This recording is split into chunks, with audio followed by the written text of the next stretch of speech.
A very good morning to all of you. A confirmation about the audio, please. Thank you. We shall be starting in a couple of moments, guys.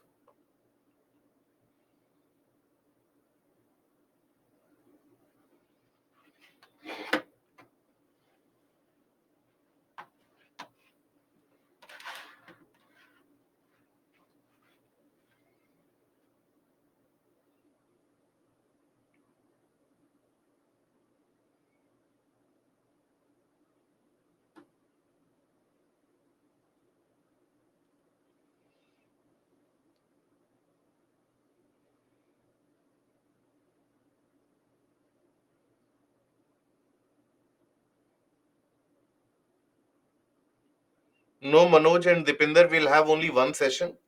Today, we only have one session which is scheduled.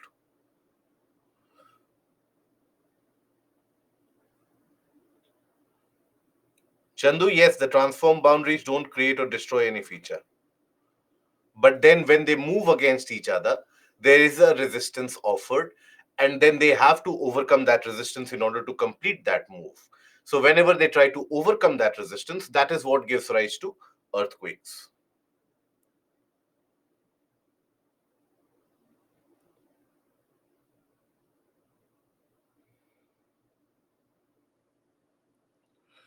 How ships are used to detect P and S waves? So basically, you have instrument seismographs which are installed. You have various different observatories which have been present across the entirety of the world. And in fact, this entire process of installing seismographs across the world was initiated during the Cold War era, if you look at the genesis of it. So during the time of the Cold War, what actually was the case was everybody was interested. And if you think about it carefully, at that point of time, you had the development of nuclear weapons during the time of the Cold War. Now, nuclear weapons, the detonation of nuclear weapons, let's say it happens in Siberia, and how is it that US would come to know about it? So that is why they would install seismographs across the entirety of the world. And also you had moving observatories. You When we talk about, let's suppose, the ships which are there, now it is not as if the ships, as they are moving, they will be detecting the seismic waves. But then if at all there is any seismic waves which do come appear and do come up at the bottom of the sea floor, it will have its own set of disturbances on the water. So that disturbance oftentimes is also measured. So basically, when you have hundreds of observatories all around the world, now all of them will corroborate the data that, okay, this is the region of the focus, this is the intensity of the earthquake or the magnitude of the earthquake. Then you come at a concluded solution to it. Okay. Ziba, I hope you are able to get that.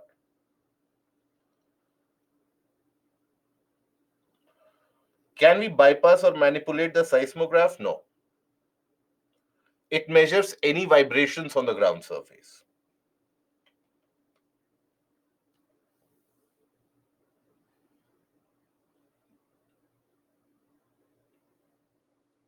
Okay.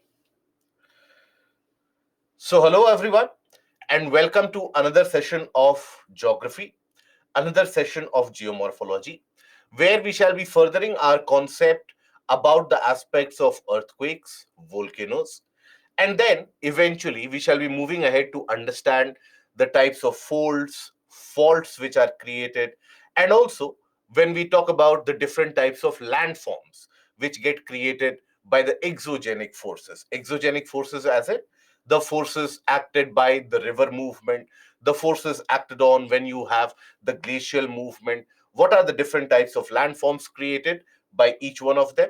So that is something that we are going to study. What do we understand by landslides? What do we understand by solifluction? What is weathering? What are exogenic processes overall? Epirogenic diastrophism is something that we have covered.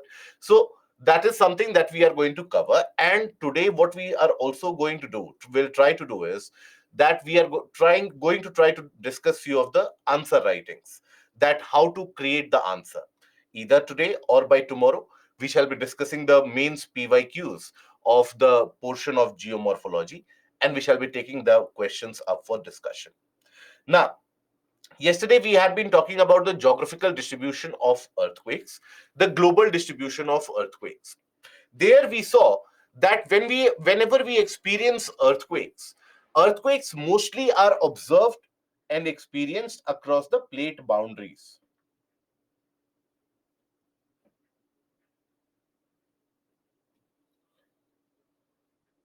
Okay, so plate boundaries basically are the regions where you will experience these earthquakes. Now, we had also seen that across the convergent and the transform plates, the magnitude of earthquakes which shall be experienced will be very high. So, across the convergent and the transform plates, convergent and transform, we are going to experience high magnitude earthquake,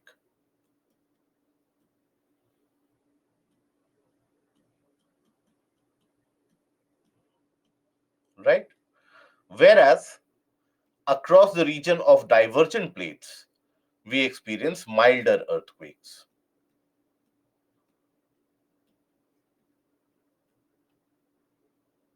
Mild and weaker earthquakes.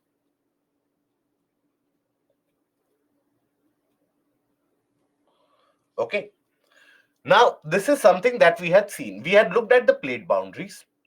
Now, in this image, you will be able to understand that how, be it the smaller plates or the larger plates, whenever they undergo that kind of a collision, convergence, there will be, or even divergence or transform movement, all across the world, you will see that the earthquakes are being dominated in those areas where you have some or the other plate boundary. And as the lithospheric regions, they try to move against each other, and understand the basic principle is always going to be the same. Whenever the rocks, they experience any kind of resistance in terms of their movement, they try to come back, or even if the rocks tend to move, that movement in itself will release that energy from a point source in the interior, that is the focus, and that will create these earthquakes. Okay, now if you juxtapose this, or if you take a look at this image and then you superimpose it on, let's suppose, this image representing the volcanic eruptions across the globe, you'll find a unique similarity out there, right? The regions where you will experience these earthquakes, and observe this, these are the regions where you experience earthquakes. These are the regions where volcanic eruptions are very dominant over the past couple of decades.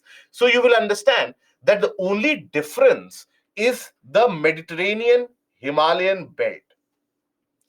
It is in the Mediterranean Himalayan belt where you don't find the presence of volcanic eruption. In the Mediterranean, you do find it, but other regions you don't find any volcanic eruption. Rest all the plate boundaries here, you will experience volcanic eruption to be happening as well. So that again, once we understand the volcanic eruption and the process of volcanic eruption, it will be much more clearer. But even now we have an idea that where is it that the volcanic eruptions do occur. So wherever you have any kind of oceanic convergence, wherever you have any kind of divergence of plates, there will be occurrence of these different types of volcanic eruptions also. Okay, now the earthquake zones in India. Now in India also, you have different regions which have different probability of experiencing an earthquake. Now, when we consider the southern plateau or the region of the peninsular part of India, now in that peninsular part of India, the rocks are very stable, right? In this entire structure overall, the rocks are very stable, even in this area. And there is no such crustal movement within the rocks happening in these areas.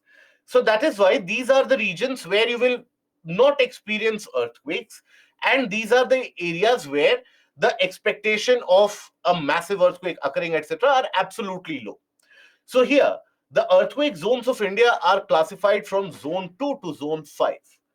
The classification is not done from zone 1 to zone 5, it is done from zone 2 to zone 5. And that is to demarcate that no region is absolutely such where you can say that never an earthquake can occur in these areas, right? You generally don't come across any such area across the world where you can give it for sure as a guarantee that an earthquake won't occur. because you never know. A crack might develop on the ground surface due to push and pull, and that crack might lead to a movement across the rocks. For example, in Maharashtra, in the region of Latur, you had a massive earthquake which occurred a few decades back. Now, Latur was supposed to be again lying in the stable region here, okay, where there was not much of an expectation of an earthquake. But then an earthquake did occur. And later on, upon investigation, it was found out that there exists a weaker crack or a fault line across which there was a slight movement of rocks which could lead to the earthquake. So that brought about an idea in the minds of the geologists that you cannot say for certain that a region will never experience earthquake. So better go for zone 2 to zone 5. Okay. Now, zone 4 and zone 5 means the expectation of a heavy intensity earthquake is very imminent. Now, if you consider the regions of the Himalayas, there, these areas are covered under zone 4 and zone 5. And this extends all the way around the region of Delhi also. That is why you experience so frequent earthquakes and seismic activities all the way around the region of Delhi. In the region of Himachal Pradesh, India has experienced very infamous Kangra earthquakes before, and different massive earthquakes in the region of Himachal Pradesh, Uttarakhand has been experienced. Then, as you come over to the region of the Indo-Gangetic Plains, in the region of Bihar, northern Bihar, this is also a zone of active seismicity. For example, when we talk about one of the most massive earthquakes that India has experienced in the past century, right, in the past 100 years, amongst the most massive earthquakes that India has experienced would be the Darbhanga earthquake of the 1930s. Now, Darbhanga is a place in northern portion of Bihar, in the region of the floodplains. Now, it is said that the magnitude of that earthquake was close to around 8 to 8.1. Now, you have to understand that at that point of time in the 1930s, obviously the infrastructure was not very well built. It is not as if the houses crumbled and the people basically were in left behind and were stuck in the tall buildings. Obviously, you did not have tall buildings back then.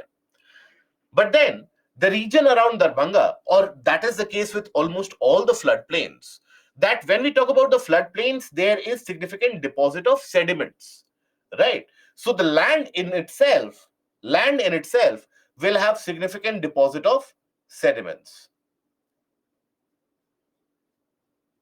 Okay. So when these seismic waves hit the land with these sediments, now overall, because of lack of hard rock structure, the land in itself develops a wave pattern very easily. So in the case of these sedimentary floodplains, the surface waves which develop, they are much more formed, they are much more prominent. So that is why the destruction caused by them is also humongous. When the earthquake occurred in the region of North Bihar, now basically that was the time when you had more than 10,000 people who lost their lives. Think about it. 10,000 people losing their lives, more than 10,000 people losing their lives somewhere 100 years back because of an earthquake. And that too when you did not have tall buildings. At that point of time, in fact, many regions were also flooded over. And think about it. And as far as possible, try to apply your logic also. That how come if an earthquake occurs, how will a region experience floods? That is simply something which is illogical. But when you have these earthquakes in these floodplains, there is a probability of flood also sometimes happening. And why is that? That is because whenever these earthquakes occur, there is such a significant shaking of the ground surface. Many of the times, large cracks they open up on the ground surface, very large cracks they open up. And as soon as these large cracks they open up, all that groundwater which is present very close to the surface in these plain areas, all that groundwater starts coming out and flooding the region. In many of these areas, you even have, along with that groundwater, the larger sand particles, etc., coming from the lower portion. All of them, they start filling it out. So that is why sometimes you will experience that whenever a massive earthquake occurs, if it is a floodplain region, it can lead to a regional flood or a local flood also. But most of the destruction caused during an earthquake is basically due to the fires which break out. In the modern times, obviously, the rubble of the buildings, etc., and the building collapses, etc., they claim a substantial chunk of life. But then, other than that, the fires which break out also claim substantial amount of life. Now, here, you will experience or you will observe that the northeastern region, that is put under zone 5. Now, why is it so? Whereas in western region, you will experience that overall it is in zone 4. You have certain areas in zone 5. But in northeastern region, almost the entirety of northeast is put under zone 5. That is because the probability of an earthquake here is very, very high. Why? Because as the Indian plate was colliding with the Eurasian landmass, the direction of the Indian plate became somewhat in this direction. So that is why, as the eastern portion of the Indian plate went ahead and rammed with the Eurasian plate, it simply stuck the Eurasian plate. It collided with the Eurasian plate. So there is so much amount of deformity which has happened in the region of, or in the rock structure of northeastern region. It is expected that these rocks, whenever they will try to gain their natural position, they will lead to earthquake occurring. And what do I mean when I say that deformation has occurred, so earthquake will also occur? So think about it. Suppose this is a hard rock structure, right? Hard rock structure, which cannot be folded, etc., easily.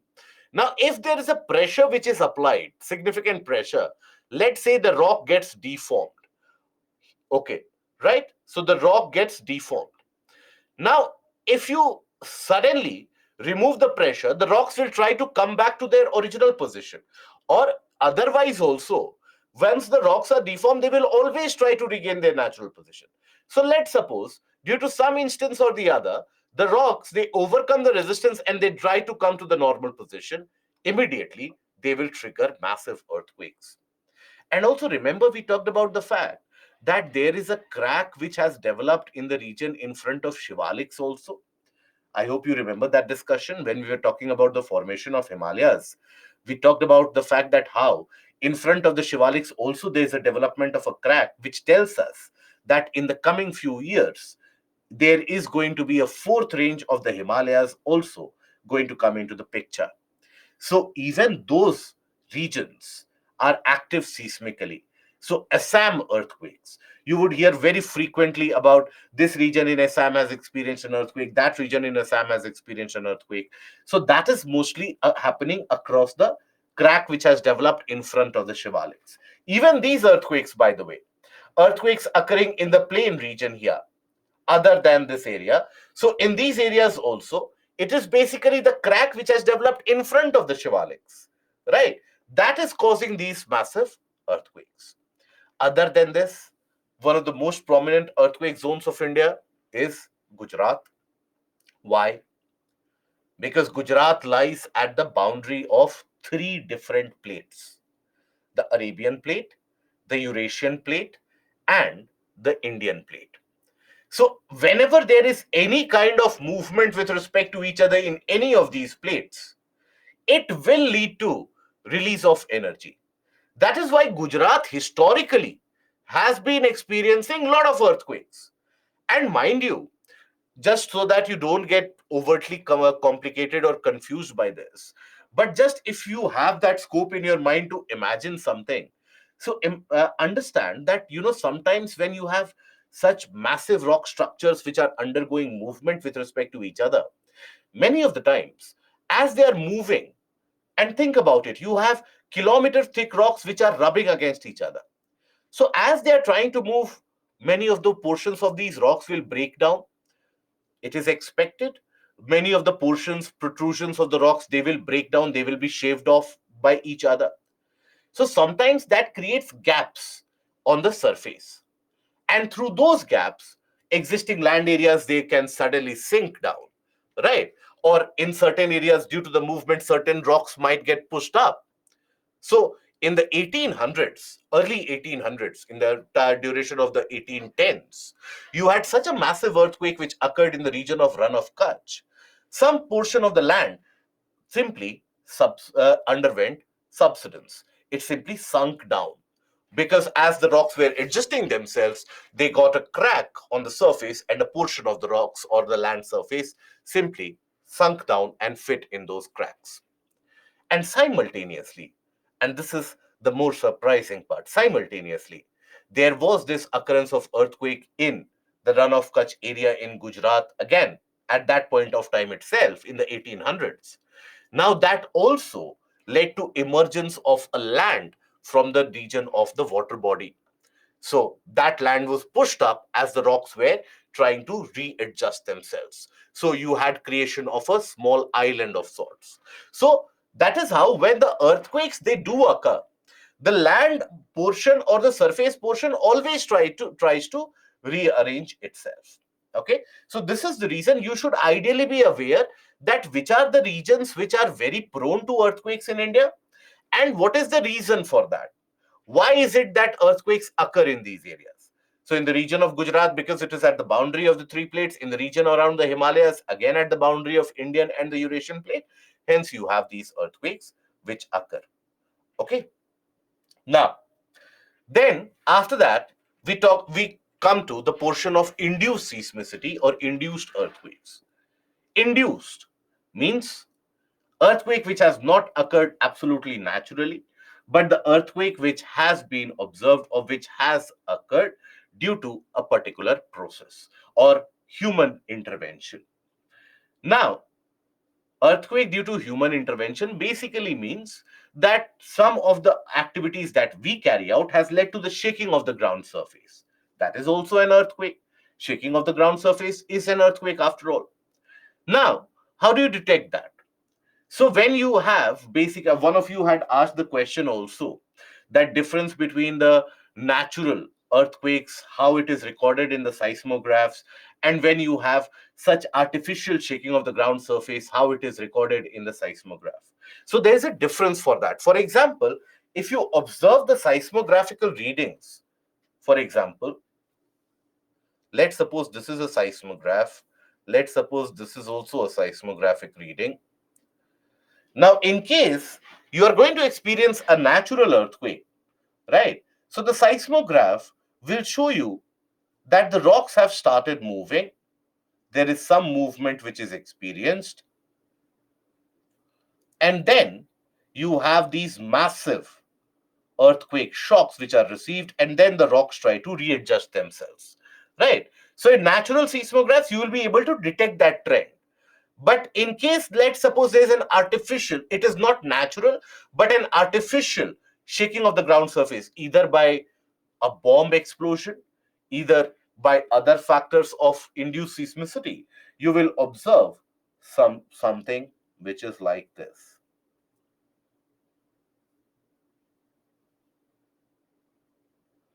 So the difference between them, this is the natural and this is the one of artificial.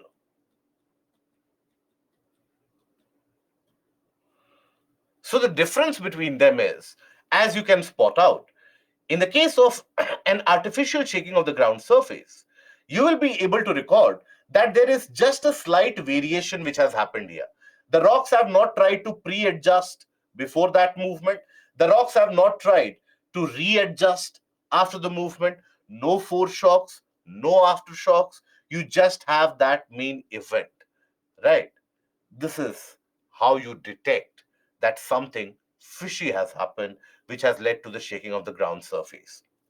That is the way how you have, or that is the reason why countries are able to detect a kind of a nuclear detonation somewhere which has happened at a far off place, right? And basically, even when you talk about India's own nuclear explosion, I'm sure many of you would not have been born by that point of time. But when India basically conducted its nuclear test in 1998 in the region of Pokhran, now at that point of time it was held with utmost secrecy.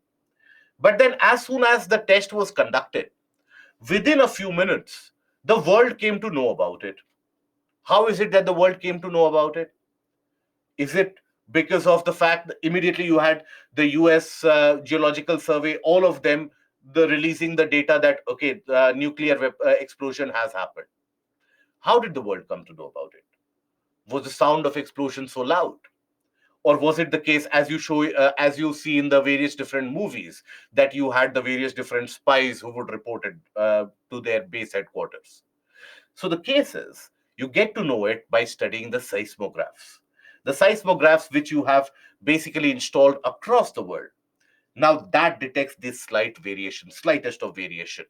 And then you are able to understand that, okay, this is an artificial shaking of the ground surface. And this amount of shaking can only be created if you have a nuclear explosion. Remember, last year, if you had been following the portion of current affairs. So, in fact, it was last year that Russia tested a very powerful bomb which was not nuclear. Now, immediately the suspicion that the entire Western world leveled on Russia and allegation it leveled on Russia was what? That you are testing a nuclear weapon. But Russia said that we have not tested a nuclear weapon, we had tested a normal weapon which has that amount of destruction. So, why there was that confusion? Based on the seismograph readings. Seismograph readings indicated that this much amount of deviation is experienced during nuclear explosion. So if you have a normal weapon creating that kind of vibration, so obviously that is a different matter. Those of you who are interested in reading about the I don't know how many of you are interested in reading books in general, other than the textbooks. Generally, when we come to the portion of civil services preparation, majority of the candidates, they have the approach that whatever is a textbook, give me that textbook, I will try to consume it and be done with it. If you are interested in reading certain books, there you have many such books which talk about the secret mission that the Western powers, they carried out in the region of Uttarakhand in India, right? Along with our own intelligence agencies as well. CIA took the help of our own intelligence agencies. Now, what they wanted to do is they wanted to monitor the Chinese bombs and whether the China is developing any such bombs or not. So they put up that listening post. When you talk about a listening post in terms of the intelligence terminology, it not only takes care of that vibrations of the ground surface, but also detects the signals which are emitted. So that listening post was actually installed up in the mountains of Uttarakhand. So this was one of the very, generally when you think about IR, international relations, the general perception amongst the candidates is what? That US was our enemy. We and Russia were good friends. And that is how we won the 71 war, etc., whatever that goes on. But then it was one of those earliest collaborations that Indian intelligence did with the Americans way back in the 50s and 60s to install these listening posts up in the hills of Uttarakhand. Similarly, the British intelligence, they worked extraordinarily hard to install these listening posts and seismographs in the region around Afghanistan, Central Asia, in the region around Pamirs also, so that if Russia tests a bomb, they get an idea about it. And that is the reason why Russia started testing its equipments in the Far East. Obviously, that was a region which was not particularly populated, but Russia immediately went to the Far East. Now, there, when it started conducting the nuclear tests, US started deploying the ships and observatories on ships. And thereby, that detection could also be made possible. So that is how basically your seismographs, they give you an idea about what is happening on the ground surface. Nanda Devi mission, yes, perfect. Biswajit.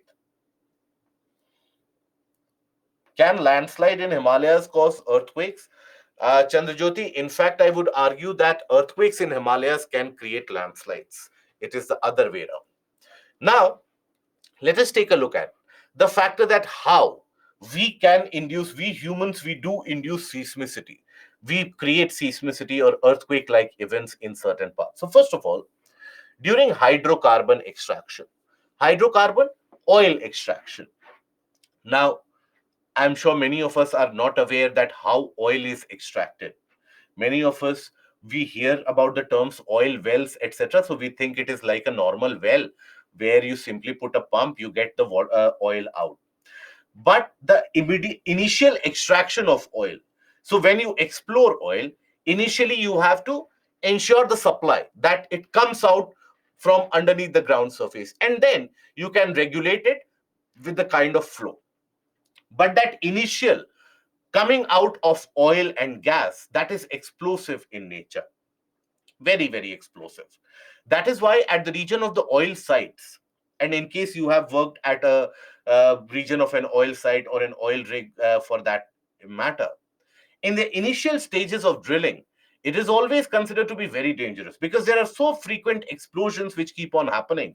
Many of the times they claim some substantial amount of life. For example, again, a portion of current affairs, again, which you might not remember happened last year, was the case wherein Assam, a new such oil field was getting excavated, extraction was being planned out. And during that process, an explosion happened, everything was destroyed, and that oil well continued to burn for many days. Right, it continued to where the underground oil and gas was now exposed to fire. It continued to burn altogether for many days. So the extraction process to get to the crux of it is not an easy process. And why is it so? Because when you consider the aspect, let's suppose, where oil is present, so oil mostly is present in underground rock structures, right? Let's suppose at this particular depth, you have certain permeable rocks. Permeable means which can be penetrated by fluid substances, which can hold a lot of fluid substances. So it is in these kind of rocks where you have the oil formation. How does oil formation take place, by the way? Are we aware of that? That how does oil formation take place? No? Good. Okay. So not everybody is fair enough. So I hope we are aware that coal and oil, these are your energy minerals. Now, coal is formed when and why? Coal is created and formed when you have the fossils of plants, that is the woody trees. When those woody trees they die, they get deposited on top of each other, and then on top of them also another deposit happens. So under that huge pressure, over a period of millions of years, hundreds of couple of hundreds of million years, that woody portion of those trees that gets converted into coal. But when we talk about the formation of crude oil and natural gas, so this is created or formed in those regions which have been underwater. So wherever you find oil, always understand that at some point of time in the geological history of that region would have remained underwater, right? So underwater, what happens? You have varying different types of deposits. Amongst those deposits, in certain areas, marine animals and marine deposits, they dominate. Now, just like in the case of coal, you had the fossils of the trees, they create coal. In the case of oil, you basically have these marine animals and their deposits under high pressure that gets converted into crude oil and natural gas. So these deposits are trapped within the layers of the rocks because on top of them, other deposits would have also happened, right? So that is why to extract oil, you need to dig deep. You need to reach the region where you have those rock structures. So, for example, here, oil is created due to high pressure and temperature. Yes, true. Then, here, let's suppose you have these rocks which have oil which is actually present within them, oil and gas, etc., that is present in this layer. Now, and apply your common sense. Even if, let's suppose, you have not, many of the times we handicap ourselves by saying that we don't have a science background. Regardless, apply yourself. Now, how, if there is oil which is present in this, how do you extract that? If you simply dig and you install a thin pipe here, do you think all the oil which is present in this region, all the oil will automatically start coming out? Well, in certain areas like Kuwait, in certain areas of the Middle East, that is the case, where very close to the ground surface, as people dug, they found oil. And since that point of time, West Asia, Middle East, they have not looked back, right? Because when oil is present at such shallow depth, you virtually can exploit and explore all the oil which is there, right? So that is the reason why you see that kind of a prosperity in the region of the Middle East, West Asian region, and even for that matter in the Nordic regions of Norway, Sweden, Finland. There also you will find offshore oil deposits which are present. But major oil deposits across the world are present where? In the region of West Asia, Middle East, in the region around, for example, Venezuela, Latin America, Russia, in the region around Siberia, the Arctic region, the Arctic Ocean. Now, there you have a very wide continental shelf. So, there also you have oil, right? Continental shelf basically is the portion adjoining the land areas as the water body begins. So, immediately the shallower portion of the water body. So, there, that is why all the entirety of the world is actually competing for access and control over the region of the Arctic. You have various different countries devising their Arctic policy. Why everybody is interested in Arctic? Because there you have oil. So coming back to it, if you simply drill a hole, you install a pipe, oil rarely comes out, very rarely. Only in certain areas you have so much oil that it will automatically come out. But when you talk about oil extraction in countries such as India, where we don't have that much amount of oil reserves, so there you need to push that oil out. You need to bring that oil to the surface. So how do you do that? So the process to do that is basically hydraulic pressure. Very good. So the process to do that is basically you drill another pipe. Yeah.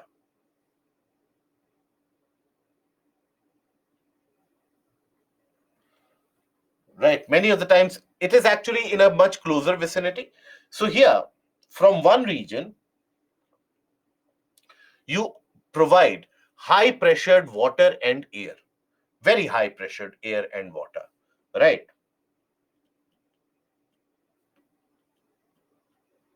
High pressure, water, and air. Now, when you provide that pressure, so that will redirect all the oil in this area to the nearest exit, along with the gas. By the way, there is a lot of natural gas also trapped. So as that tries to come out, as all of these materials, they try to come out from this particular exit, there is a violent movement because there is too much amount of gas always adds pressure. So all that gas is trying to escape, along with the oil, everything is trying to escape. So that will invariably bring about the shaking of the surface. So during the process of extraction, as the crude oil and natural gas, they are trying to come out, sometimes they bring about the shaking of the ground surface, vicious and violent shaking of the ground surface in that localized area. And that is not a natural earthquake, but an induced seismicity. Okay. So that is one of the ways how hydrocarbon extraction can lead to the induced seismicity in that area. Then dam. Now, even dam construction, when we talk about the construction of these large dams. Now, even these dams, they basically are large structures. When we talk about the dams, particularly the dams which have reservoirs, huge reservoirs. Now, what does the structure look like generally? If you observe the cross-sectional analysis of it. So, if you observe the cross-section of a dam here, what you do is you construct a concrete structure, isn't it? This is your dam structure, and here is where the reservoir exists, isn't it? Now, this concrete structure which is created, which is constructed in a dam, now that concrete structure imposes a lot of weight on the rocks underneath. The weight exerted on the rocks underneath is very high, right? Because you have those many hundreds of tons of concrete structure which are very, very huge. Now the rocks obviously will get deformed, isn't it? So suppose this is a rock, it gets deformed. Furthermore, now if you continue to add that pressure, maybe the rock will break. Maybe the rocks underneath this will develop a crack. So here, oftentimes they develop certain cracks in the rocks underneath. Sometimes the rocks will try to regain their natural position by basically eliminating that deformation. Sometimes the rocks will try to do that also. So there also they will trigger some earthquake. But mostly the cracks develop. But the rocks, they still don't move. But the cracks, they do develop. Once the cracks develop, means the rocks can move now virtually any time. They can have that movement virtually happening anytime now. But further to add to the problem, to the complexity of the problem is that you have this water which is stored in the reservoir. That water starts to seep into these cracks.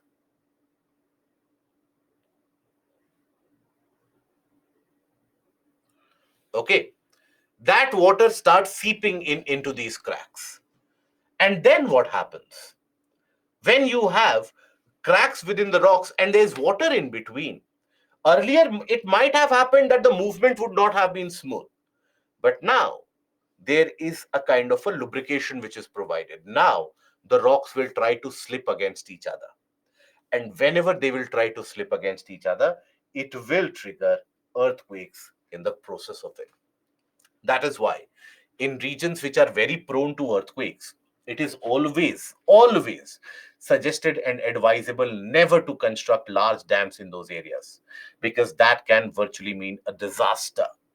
For example, in the Himalayan region, always advisable never to build a very large dam. Now, we constructed one of the very large dams in the region of Uttarakhand, the new Tihri Dam. Right? I hope you are aware of the new Tehri Dam. It is present in the region of Uttarakhand, right? So that new Tehri Dam, for example, that also imposes large amount of weight on the ground surface in a seismically active area. So when the construction began in the early 90s, it was suggested that this is going to be very, very dangerous in the long run.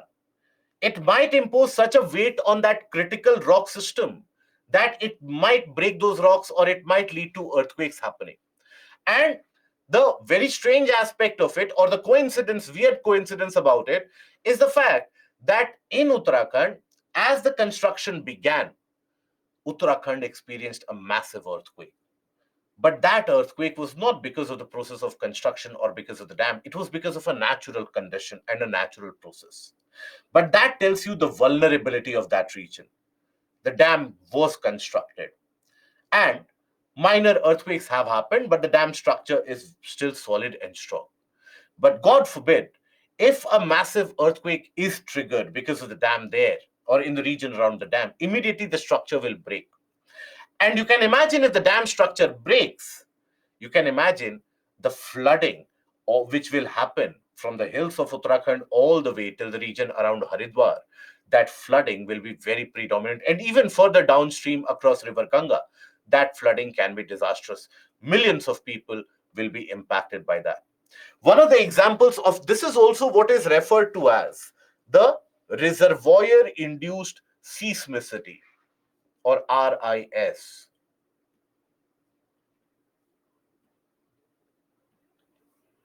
Reservoir induced seismicity.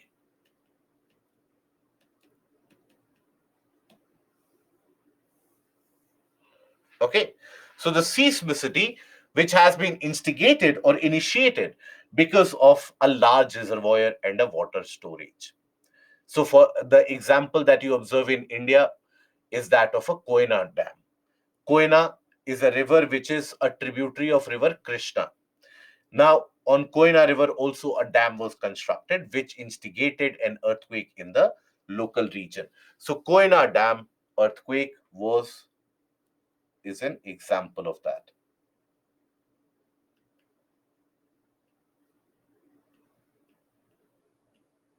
Koyna earthquake.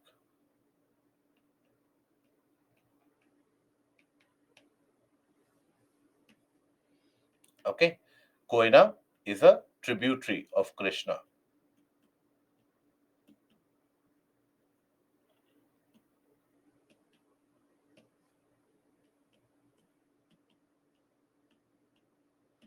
So again, in a nutshell, how does a dam create a kind of an earthquake or seismicity?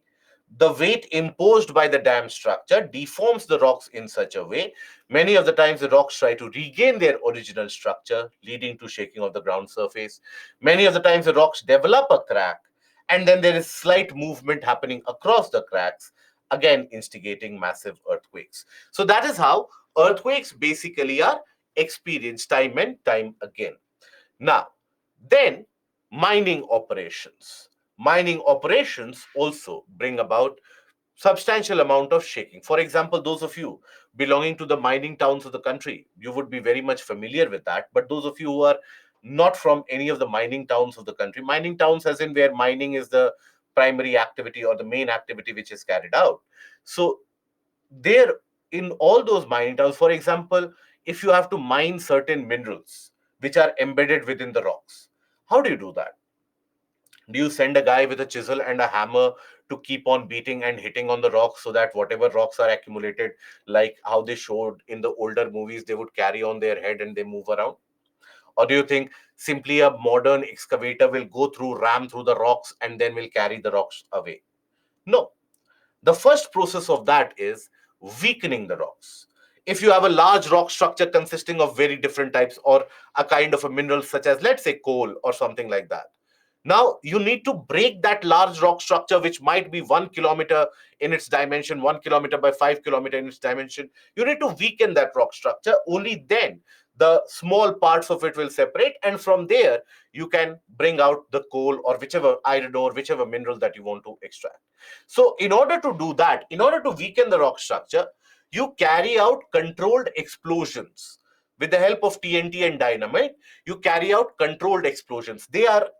These controlled explosions are carried out almost twice every day, once in the morning and once in the afternoon.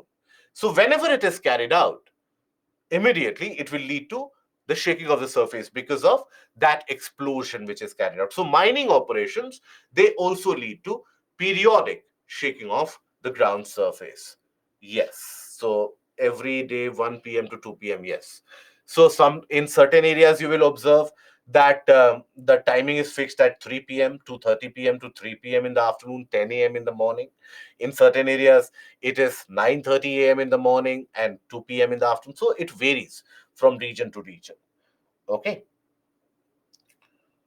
What will be the time taken for the earthquake in human induced areas? See, Velu, when you have a human induced earthquake or uh, anthropogenically induced earthquake is a better term, that in those cases, what you will experience is that the destruction is not very high. Okay, only very old structures which are not well maintained, they might develop a crack here or there.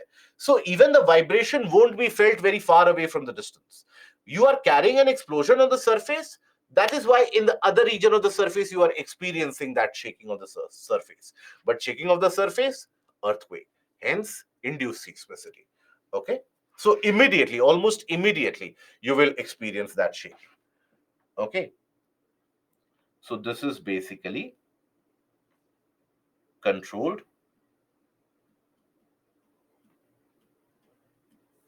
explosion.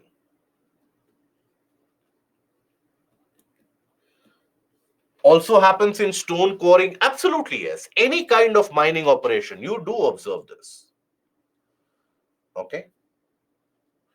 Then, Pratik, what was the reason for Kedarnath tragedy? Kedarnath tragedy was a different thing altogether. Pratik, Kedarnath tragedy was induced because of climatological reasons, but mostly, as a person who was on the ground at that point of time, mostly that tragedy was triggered by human ignorance and human lack of action. That is what led to the tragedy. But it was a cloud burst and a kind of a climatological event which led to that Kedarnath disaster. When we come to the portion of cloud burst, I will talk about it, that why these areas of Uttarakhand, Uttarkashi, etc., they experience so frequent such kind of events and disasters. Can deep sea mining trigger earthquakes? It can. But deep sea mining, till now, we don't have the technology. Till now, what you hear as a terminology of deep sea mining, but various different countries, they are working on deep sea mining, etc. You know what is the mining that they are working upon? That on the region of the underwater, on the on the seabed, you have accretion of minerals are present in certain small nodules. So everybody is trying to develop a machinery which can simply go there, pick up those and then come back up. We don't have enough adequate machinery to even do that.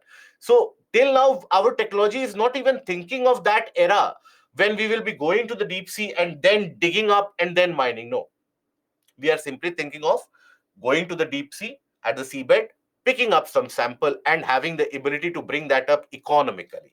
That is what all the countries are struggling upon. So deep sea mining, you can write that it can trigger earthquake, but then it is not there in reality.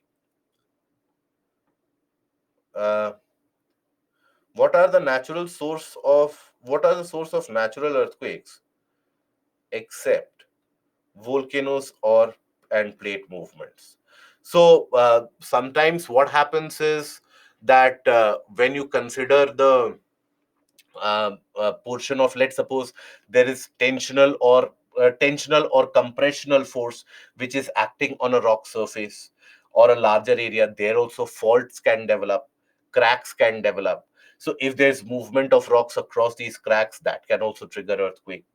Fault lines, basically when you study the fault line creation can happen without a plate boundary. There earthquakes are always triggered when that fault line is created. So we'll study about that very soon.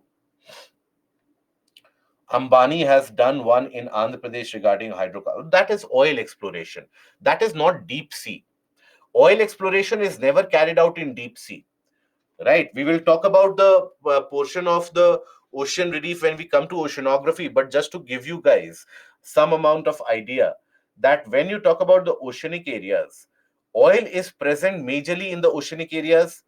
In many of the oceanic areas, oil is significantly present. So the topography of the ocean appears to look somewhat like this. So all the oil that you hear about being extracted is being extracted from this region, the shallower region, right? You never go for deep sea digging in the case of oil exploration. Rarely do you go beyond the continental shelf area. That is why even in India, we explore in the offshore regions, Krishna Godavari Basin, then the region of Bombay High to the west of Maharashtra. There we are extracting oil from the region of the water bodies, but from the shelf area, from the shallower areas. Can borewell creating in the field can lead to earthquake? Absolutely not. Borewell is what?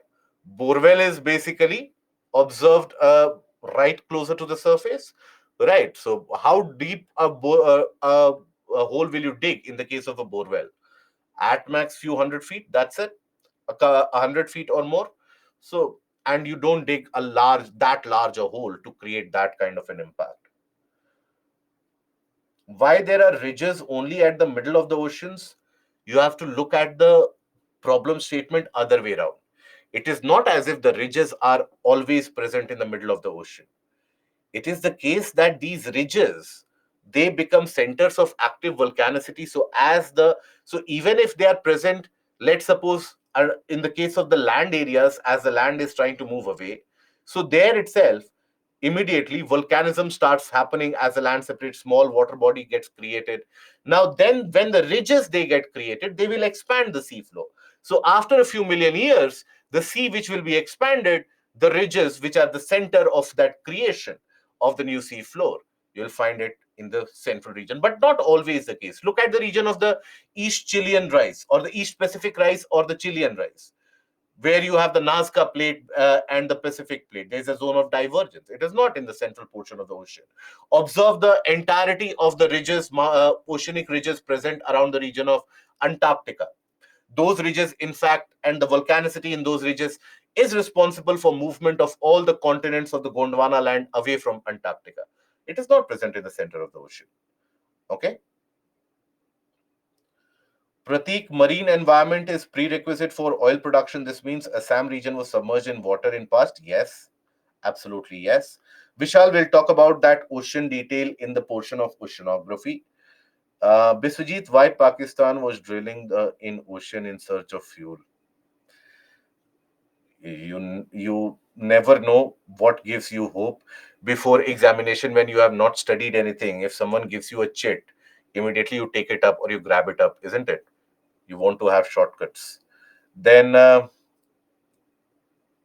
so I think I've addressed these questions. While drilling into a mountain, does seismicity trigger? Yes. Pratyesha, it gets triggered. And Subramanya, by seeing 3D video in Byju's Premium, I'm unable to understand concept clearly rather than reading book. Now I have knowledge and aware about the concept. This knowledge applied to current affairs? Yes. Yes. In geomorphology and climatology also, we have put out few of the animated videos. I request all of you to take a look at it. It will be much more clarifying. For example, the basics such as the time and date, latitude, longitude, international dateline. Do observe, do take a look at those animations. Till digging, what depth can induce earthquake? Okay. Why will digging induce earthquake?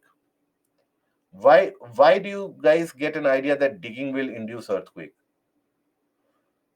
Digging in itself will not induce earth. Do you think that just digging for oil will lead to an induced seismicity? No.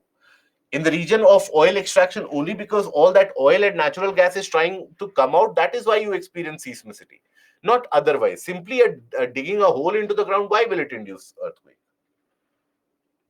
Okay. Is earthquake is also occurred because of volcanic eruption? Yes, as the magmatic materials try to come out. And Yashwant, talk about Nepal. Talk about Nepal. Nepal is a good country. It is our neighbor. Is is that what you want me to talk about? The earthquakes in Nepal. Well, again, Nepal also lies in the region of the Himalayan convergence. It also lies in the region of the zone of convergence of the Indian and the Eurasian plate. And remember, when we were talking about the formation of the Himalayas, we talked about the development of cracks in between each of these ranges. So these cracks, they lie in the region of Nepal.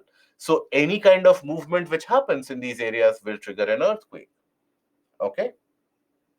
Nobody is going to ask you a question that why on 23rd of October Nepal experienced an earthquake or some kind of like, nobody is going to ask you that question. If they ask you a question about the Himalayan earthquake, well, you know the reason why Himalayas experienced an earthquake. Okay. Now, why convergent plate earthquake is more in magnitude? Because the frictional force, the resistance offered is so very high, whereas in the divergent ones, the rocks are already trying to move away. So the frictional force is less, and the magmatic material, as they try to come out, they will punch the surface, they will break through the surface. Morocco earthquake also has occurred because of the same reason. Yesterday, when we were talking about the region of the Atlas Mountains, remember, when we were talking about the region of the Atlas Mountains, we were talking about the disappearance of the Mediterranean Sea in itself. There we had talked about the fact that why Libya experiences earthquake, why Morocco experiences earthquake. When we were talking about the Anatolian plate, There we talked about the fact that why Turkey experiences earthquake because of transform movement between the Anatolian plate and the Arabian plate, right? We also talked about the fact that why southern part of Italy experiences volcanoes and earthquakes because there's a zone of subduction there also, right? So understand, now you should be in a position to apply your logic everywhere, that wherever an earthquake is occurring, you have enough knowledge in your arsenal to think about it, that why that earthquake could have been triggered. Okay.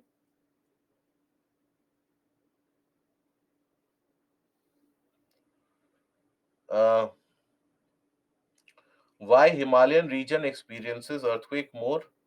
We have covered that in substantial detail. At the time of formation of Himalayas itself, any kind of movement which is happening across this zone of convergences, that movement won't be smooth. In the formation of Himalayas, basically you would have observed, Mahesh, we have talked about the fact that as the different ranges of Himalayas were created, there was development of fault lines here. So as the Indian plate and the Eurasian plate, they are converging, and there's a fault line which has developed here also. So not only are the mountains getting compressed and elevated, there's a slight movement which happens in these areas. And whenever a movement happens in these areas, it triggers a massive earthquake. Okay, right? Sham, I know the concept, but I'm not able to frame or write a good answer. I take a lot of time to write answers. Obviously, you will take a lot of time to write answers, my dear friend. If the answers could have been written very momentarily, then there would not have been an issue in the mains exam at all. Generally, when you see people who are very good in the mains examination, who keep on performing very good in the mains examination, you need a practice of at least 200 answers in order to have that kind of a grip. Improvement will start to happen after you have written 50 answers, but the problem is minimum of 50 answers, 50 to 60 answers, then you start to improve in your writing. The problem is we do write 4 to 5 answers and we lose patience. So for the first 50, 60 answers, it will take you time. After that, the time will come into control. After 150, 200 questions, the presentation and the content will start coming into control. After around 500 to 1000 answers, if you have written, that will bring about the proficiency and answer. We will talk about answer writing later on, right? Now, coming to volcanoes. Okay, I see some of the conspiracy based questions. So I think you have missed the memo earlier that I had, or the caveat that I had attached. So, see, in geography, any kind of question, guys, that you have, please do feel free to ask any kind of question. I will try to the best of my ability. The SMEs will try to the best of their ability to answer those questions as far as our knowledge goes.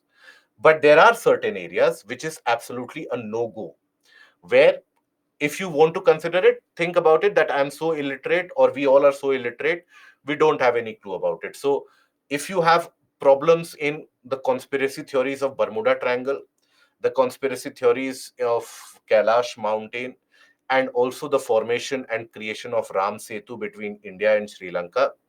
Now, these conspiracy theories, UPSC is not at all interested in. These particular areas, UPSC is never going to ask. But if you are generally interested in your life to know about these conspiracy theories, there are many videos on YouTube who have garnered millions and millions of views based upon those conspiracy theories. So I would redirect you to those areas. Okay.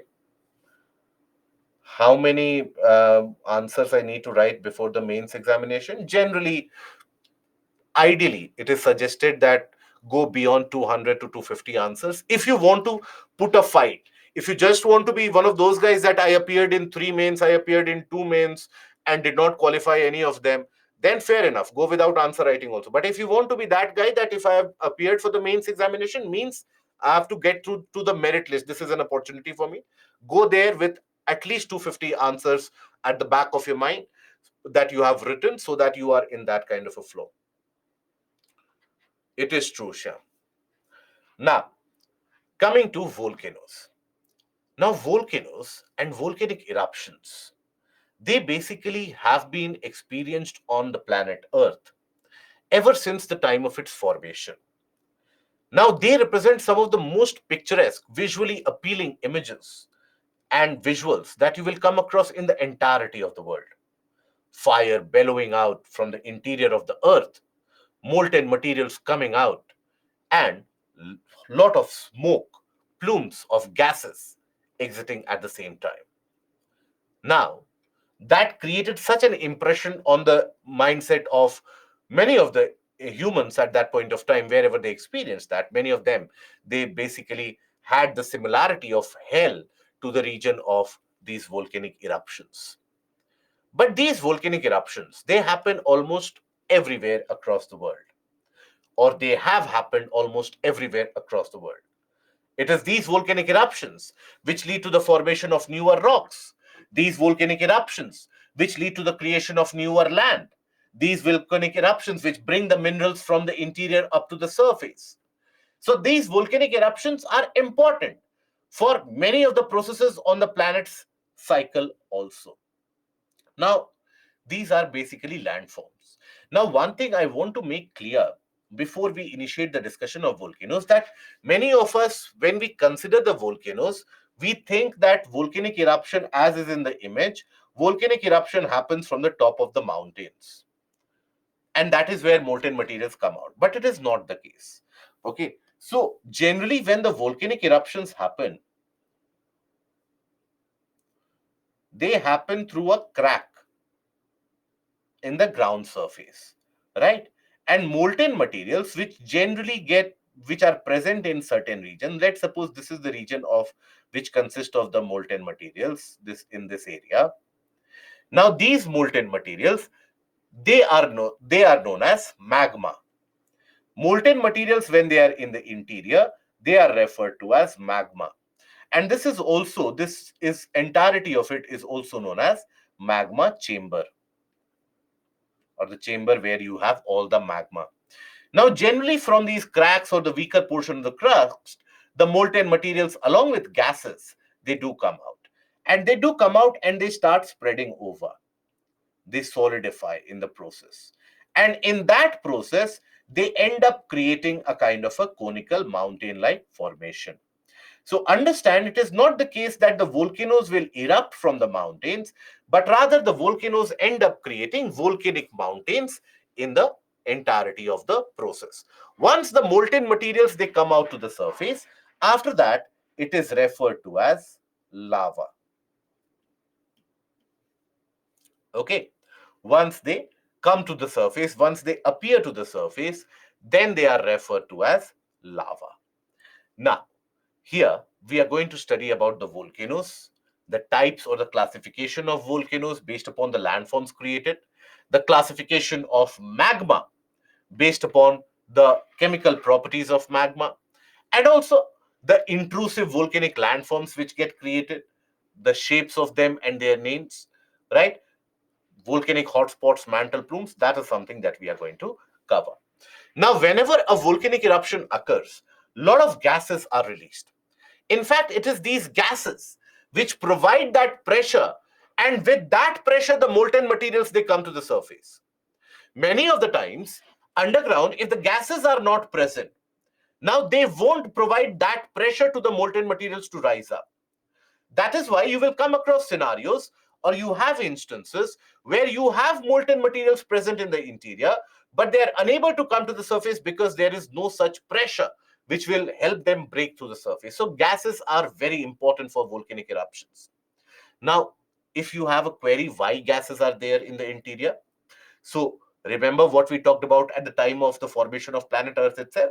Whenever you consider any solid substance, any hydroxides, oxides, etc., whenever they will melt, the oxygen, the carbon dioxide, etc., will be released as gas. So that brings about gases, sulfur dioxide, ammonia in certain cases, oxygen, hydrogen, carbon monoxide.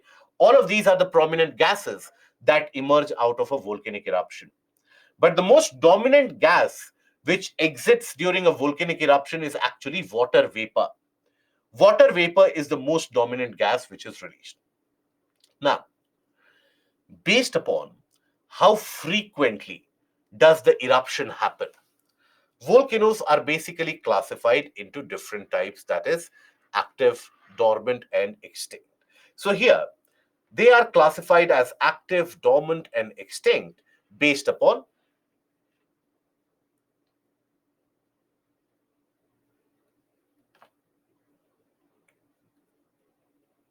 the frequency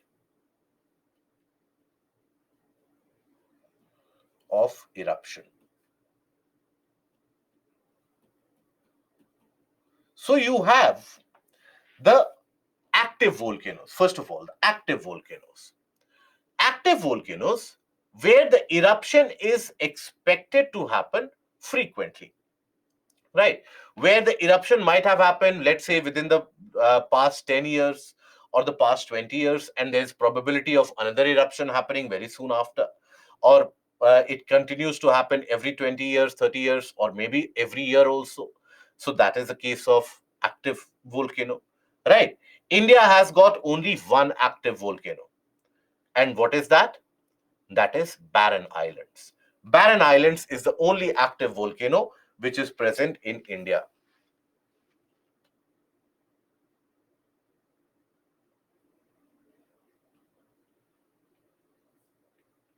When is it that the Barren Islands erupted last? When is it that they erupted last? Around the year of 2017 was when a minor eruption happened. Some significant eruption happened.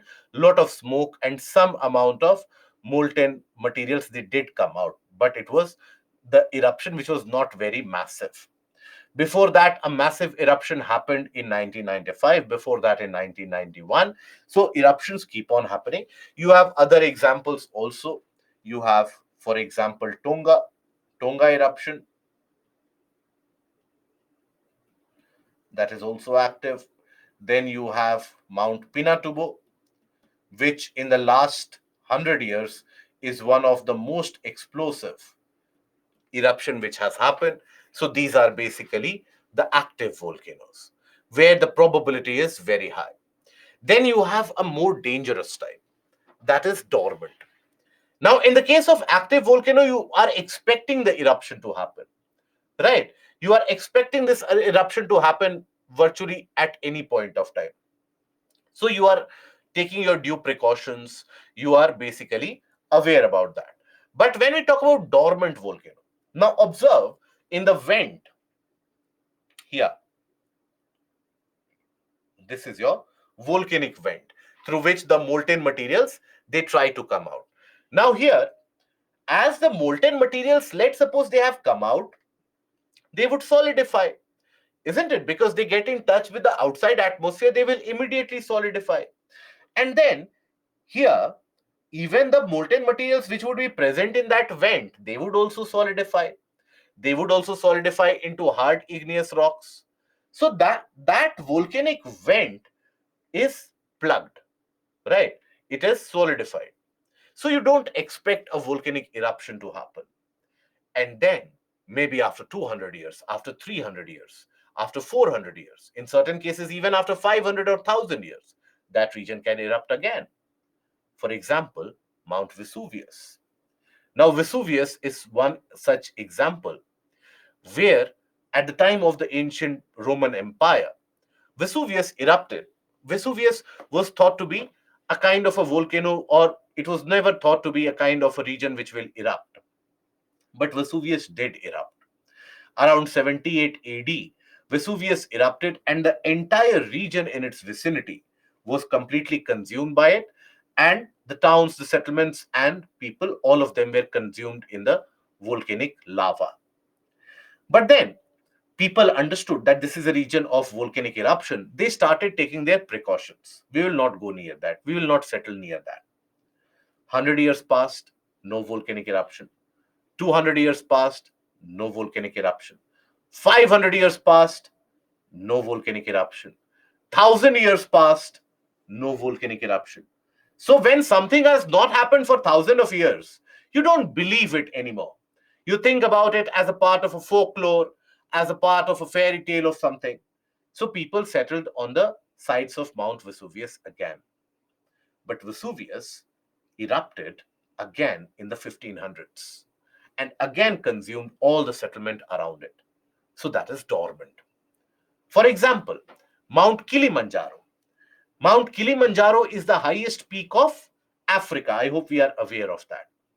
Now, Mount Kilimanjaro is basically what you hear as, uh, or when you think about Mount Kilimanjaro, you would think that, okay, there would be one this peak, and that is the highest peak of Africa. But Kilimanjaro, that region consists of three different peaks.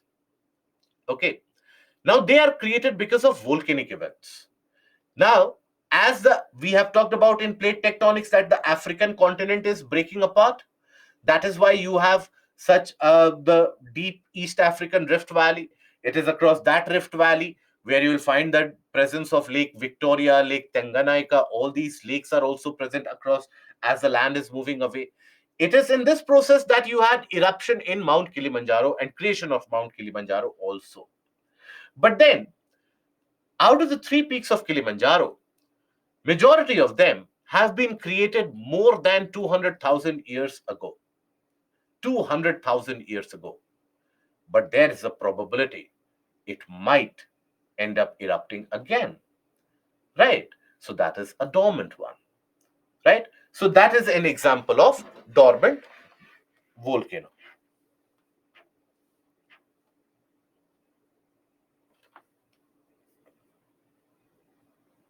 Mount Kilimanjaro. Pinatubo Akhilesh is in Philippines. Pinatubo is in Philippines, where it is one of the very active volcanic areas. Even in Philippines, you have a dormant volcano. By the way, in Philippines also, that is Mount Tal, where they have developed the entire tourism ecosystem around it. So, in fact, it has become active now, and it has recently it erupted again in 2019, 2020. But Pinatubo is where it is experienced is where the Pacific plate undergoes a subduction underneath the Filipino sea plate. That is where you experience that eruption. Okay. Volcanic eruption leads to air pollution. Yes, obviously, a lot of air pollution. No, Chandrajyoti, that is not the case. Will dormant volcano erupt with greater force as the plug will be broken? Yes, that is the case. So here, this is the case of or example of dormant volcano. Now, in certain cases, you do know that the molten materials in the magma chamber, they have solidified. You don't have any molten materials there. So there is no chance of a volcanic eruption happening in that area at all. No chance of any volcanic eruption happening in that area. So that is what is regarded as an extinct volcano. So example of extinct volcano, Mount Kenya.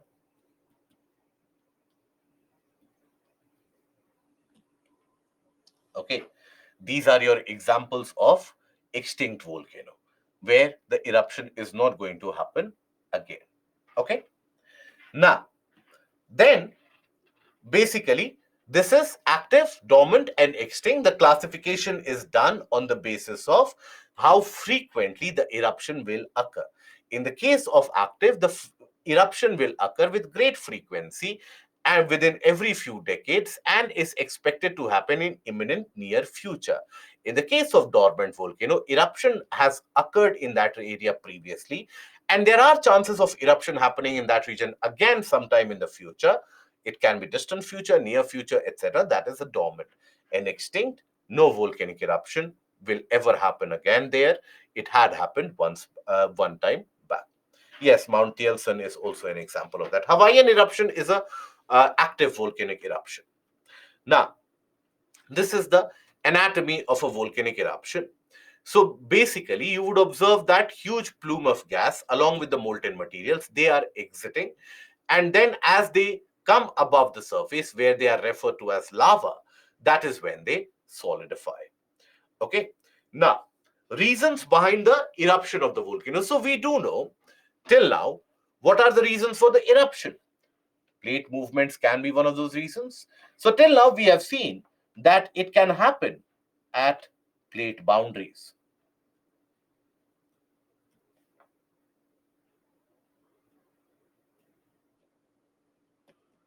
plate boundaries. So amongst the plate boundaries, you'll find the volcanic eruption to happen where? Wherever you have oceanic convergence,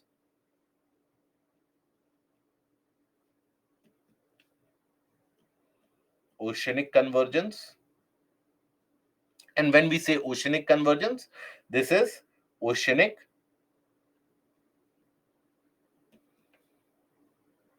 oceanic,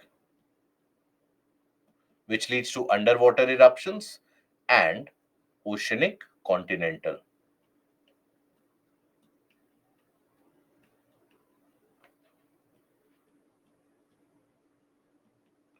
So that will lead to volcanic eruption. And other than that, you would also find across the divergent plate boundaries.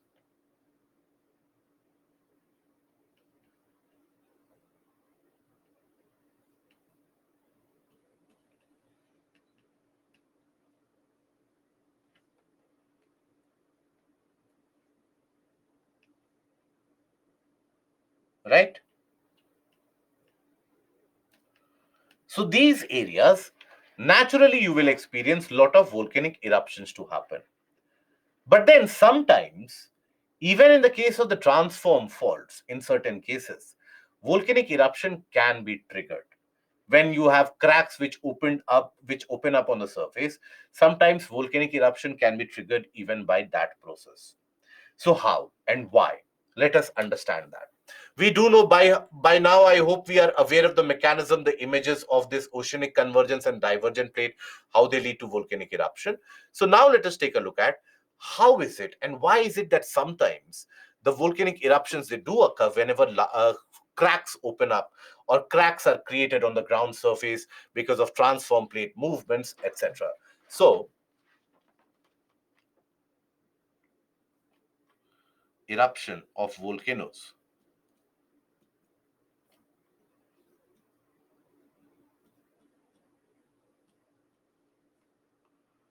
which occur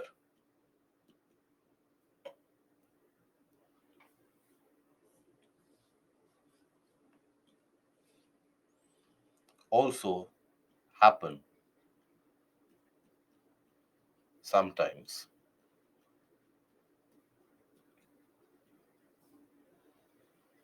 as a large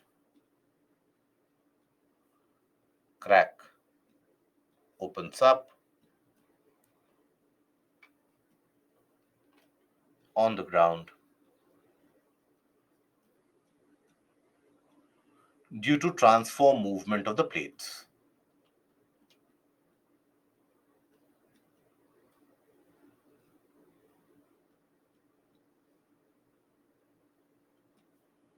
Of plates. So when the plates they move in a transform fashion, there also, or sometimes when the other processes create large cracks on the ground, there also sometimes volcanic eruptions can happen, but only sometimes, not always. Remember that, not always.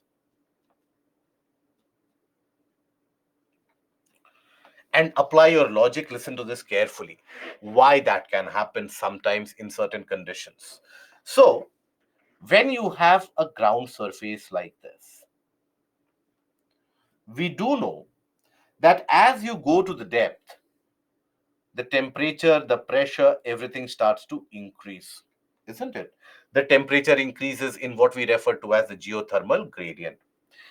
Now the ground surface, if you go underground at a particular depth, it will be imposing substantial amount of pressure. Let's suppose you have a set of materials here, any random set of materials we are considering at any random place. Now let's suppose the surrounding temperature in this area is 600 degrees Celsius.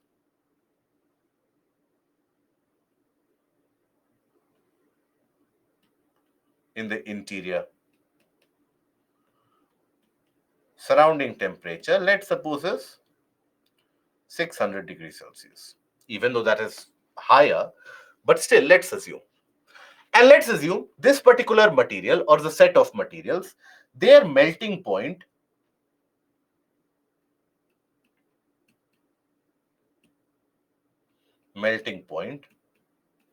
is Let's assume 650 degrees Celsius.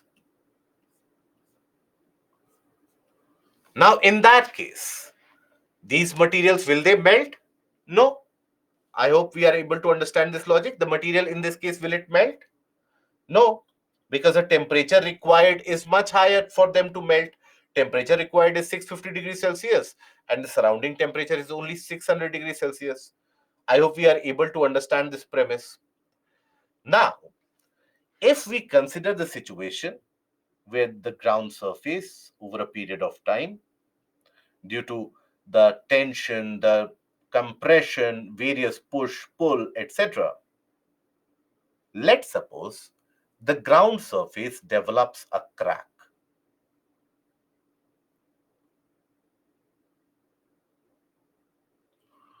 Now, earlier, you had the ground surface exerting pressure on the lower regions always, and it will impose pressure on the lower regions. But what if the crack develops? If the crack develops, surrounding temperature, let's assume, is 600 degrees Celsius. Surrounding temperature is 600 degrees Celsius. Now, if suppose a crack develops, then what? In that case, what happens? So, what can we say to the pressure exerted on this material? This material, if you think about the pressure exerted as compared to the earlier scenario, the pressure exerted now will be higher, will remain the same, or do you think it will reduce? What do you think?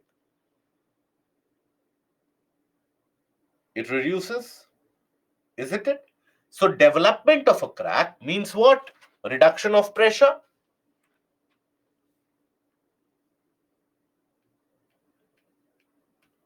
Development of a crack or fault means reduction of pressure.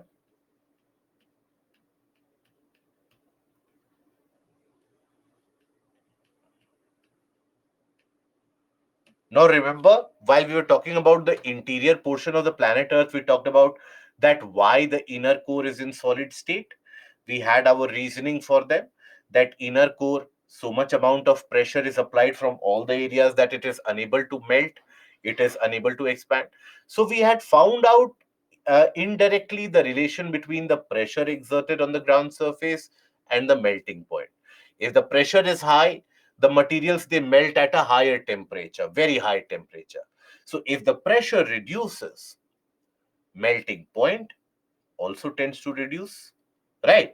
In this case, by applying logic, if you reduce the pressure on any substance, it will start melting at a lower temperature itself. So reduction of pressure, reduction of pressure will lead to reduction of melting point.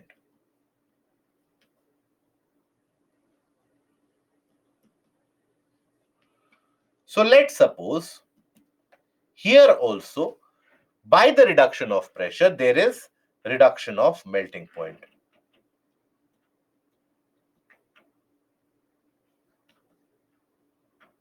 Melting point.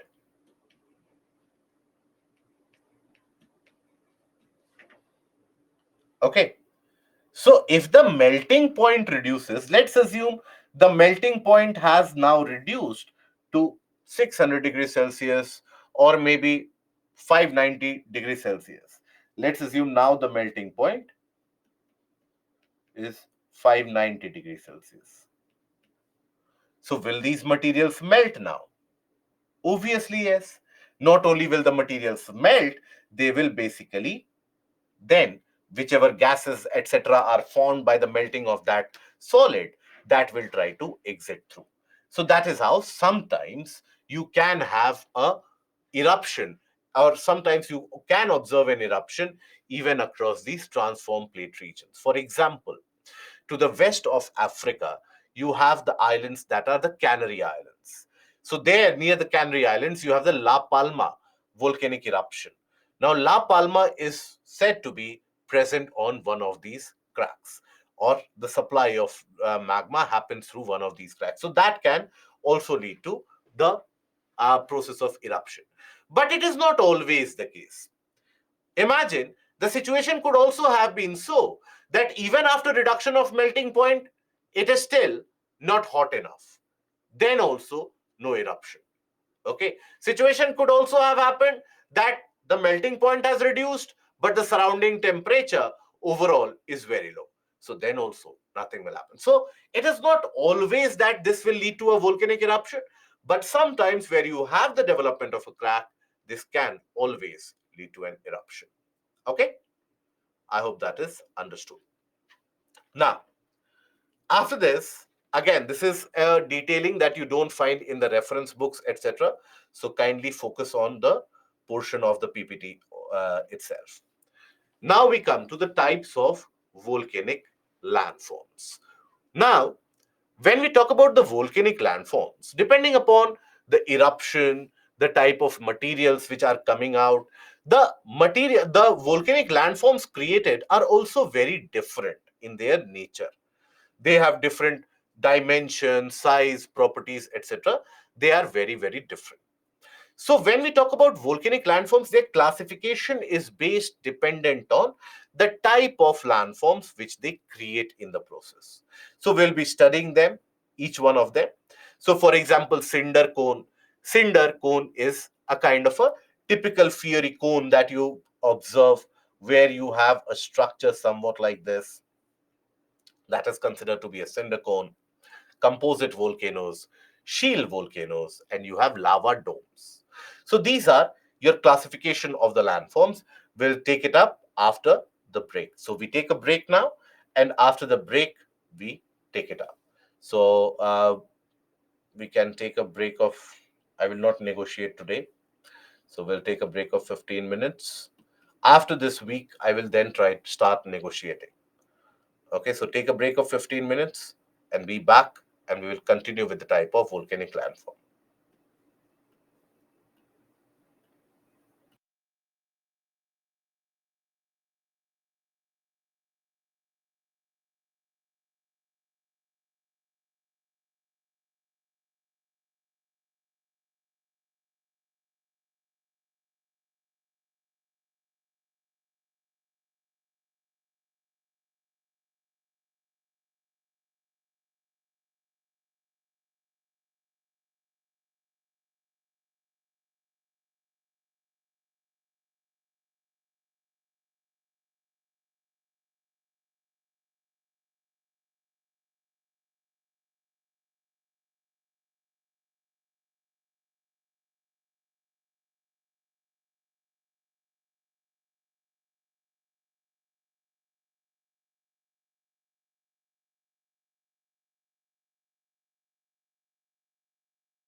A confirmation about the audio, please. If the audio is clear and available, kindly confirm.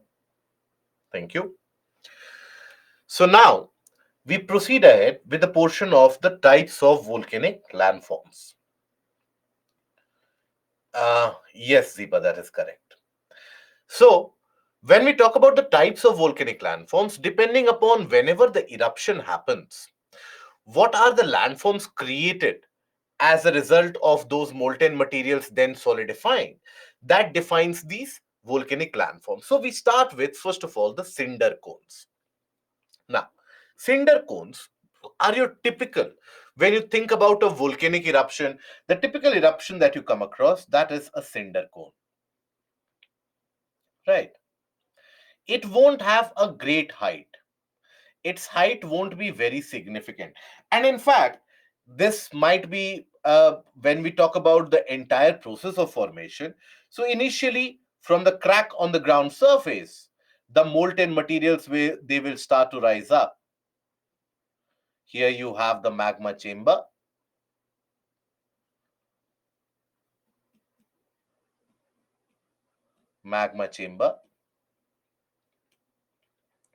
and molten materials, they rise up, they start to solidify.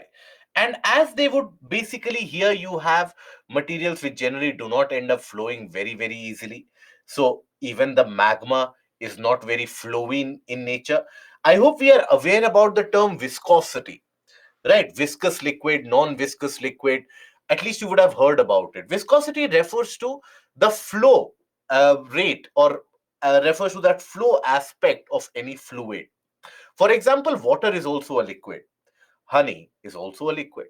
Water flows, honey does not flow with the same rate.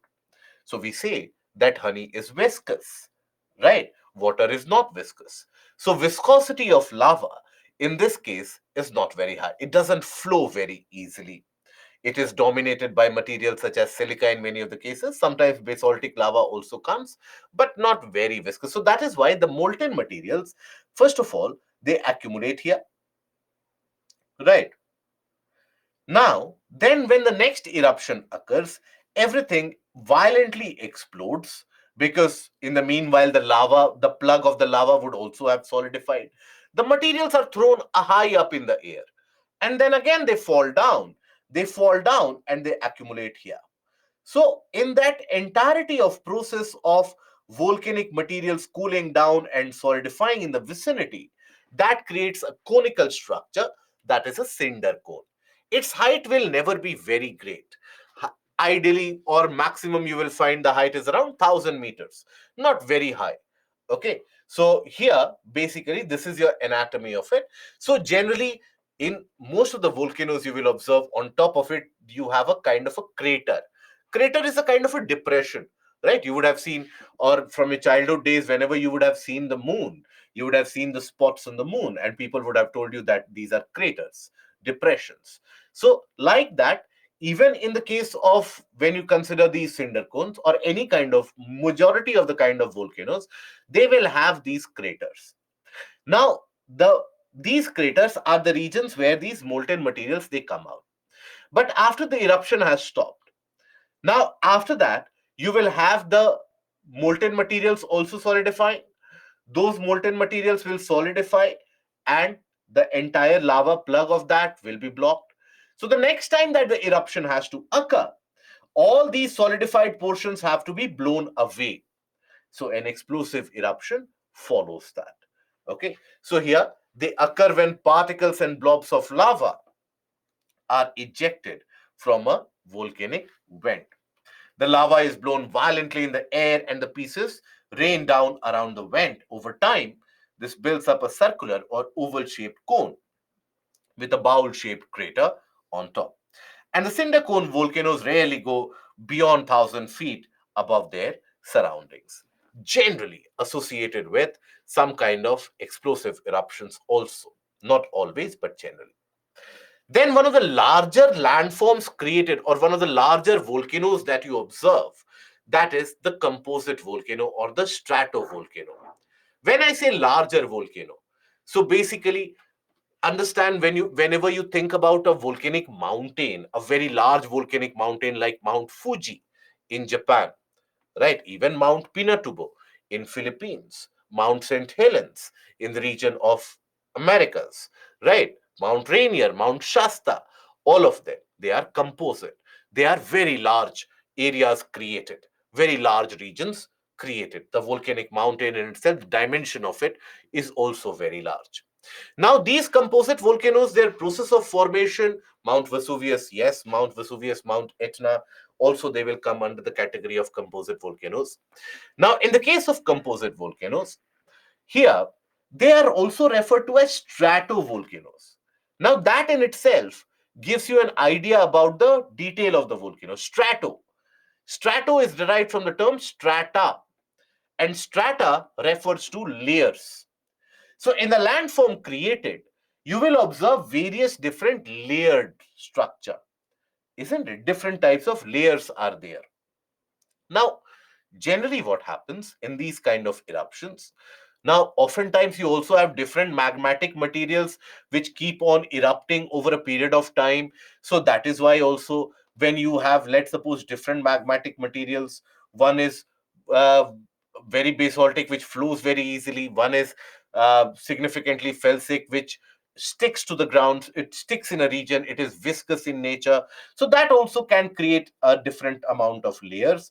But on top of that, here, when you have the molten materials which solidify, now during every eruption, there is significant amount of ash, gases, etc., which are released. Now, this ash and the solid material which is upthrown, all of them they settle down eventually. Here, all of them they start settling down on top. Okay. Now, when they settle down over a period of time, they will also get compacted and they will also solidify.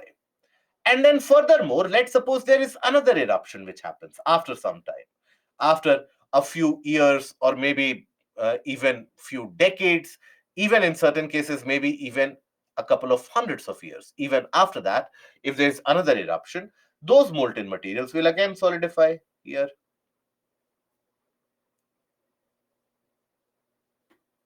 will again solidify here. Right?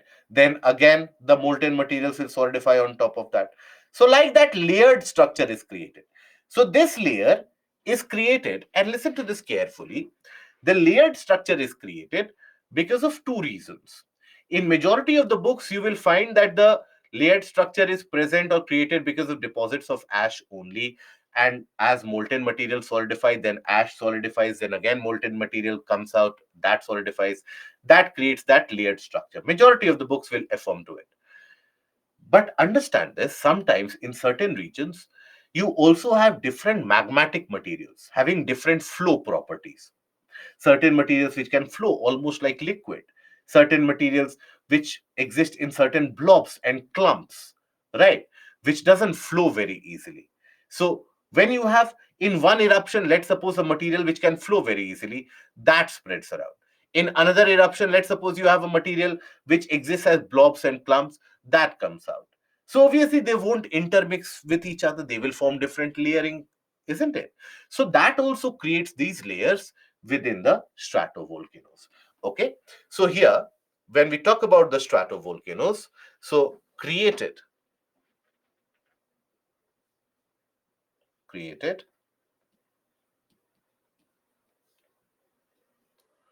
by, or due to rather,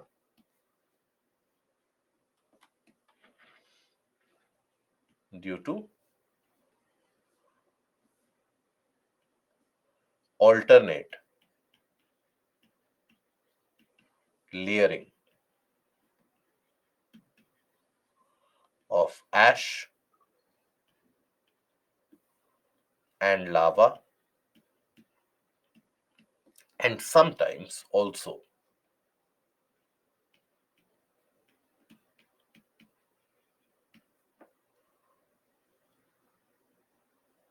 alternate eruptions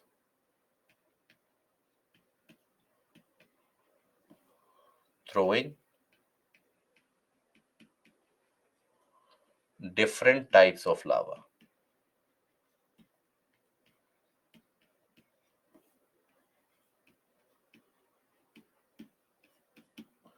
Right.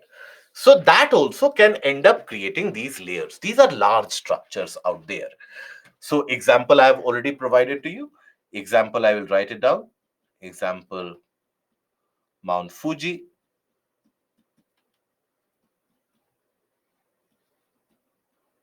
In Japan, then Mount Pinatubo in Philippines, then Mount Vesuvius,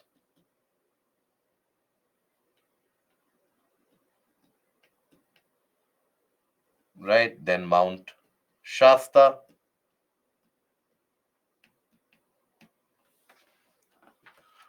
Pratik, a good question.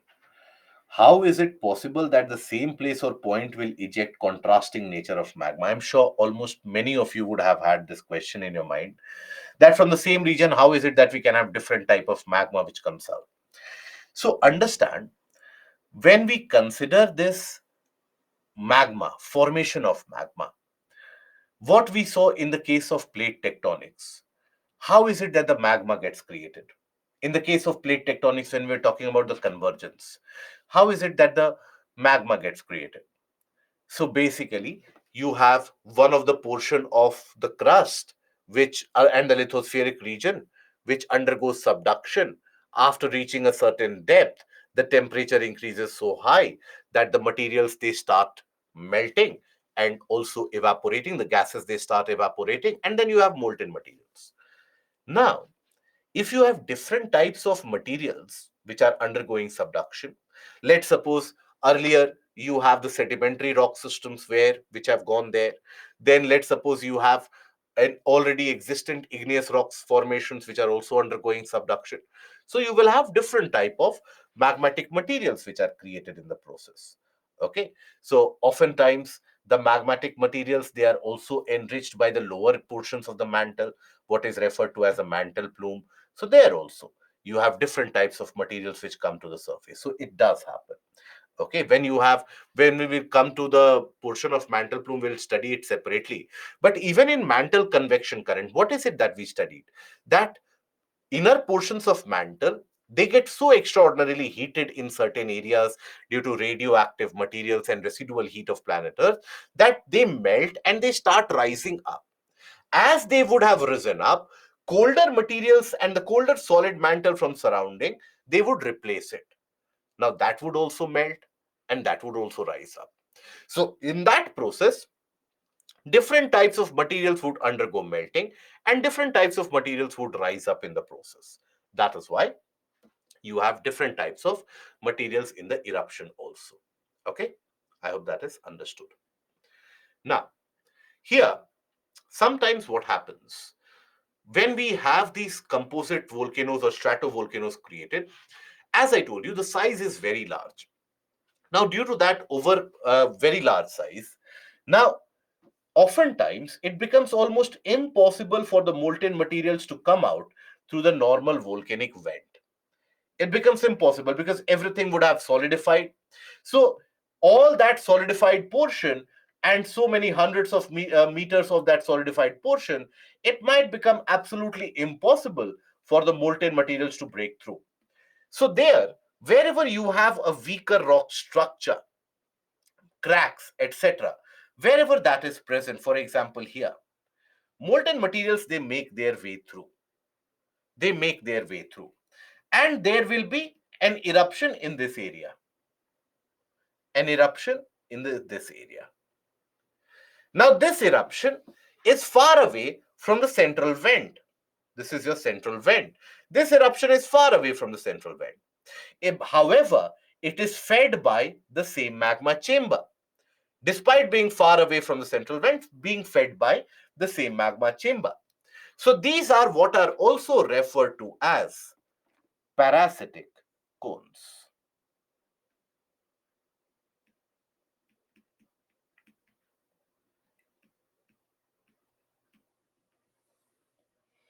Parasitic cones. right? Just like parasites basically, they will utilize your own resources and they will benefit in the process. Similarly, parasitic cones, basically they derive the molten materials from the same magma chamber, but it is not in the central vent, it is somewhere on the sides. Now here basically another kind of volcanic landform is a shield volcano. This also is very large feature. These can oftentimes spread across many kilometers, many kilometers.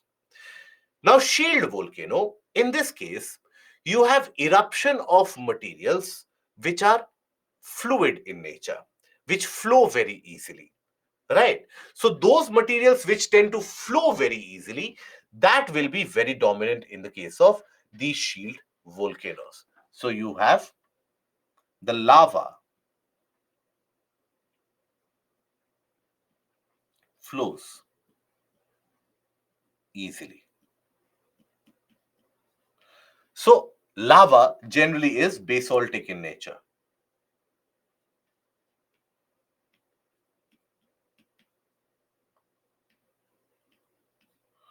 Now, if there is a vent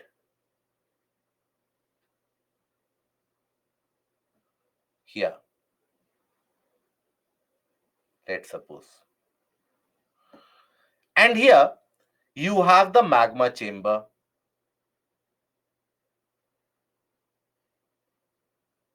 let's suppose this is your magma chamber.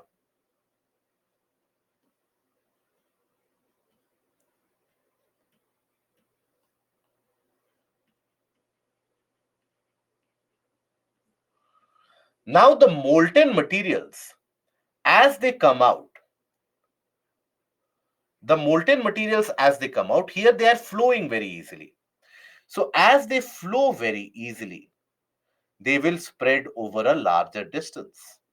They will be able to spread over a very large distance, right? You will find them spreading over a very large distance. So eventually, the land feature which will get created, if you observe this land feature, the land feature which will get created, you will find it does not resemble a kind of a mountain. It resembles a shield. And shield, the older warfare shield, that in itself, which was used in older warfare, you had the shields and the swords. So shields basically would be almost flattish, featureless, right? So that is something that you will find to be created. Now this kind of a landform you will observe in many of the older areas of the planet.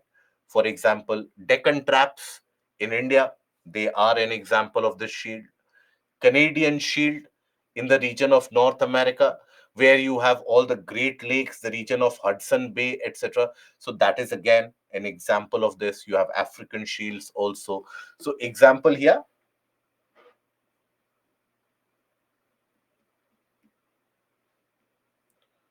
Deccan Traps,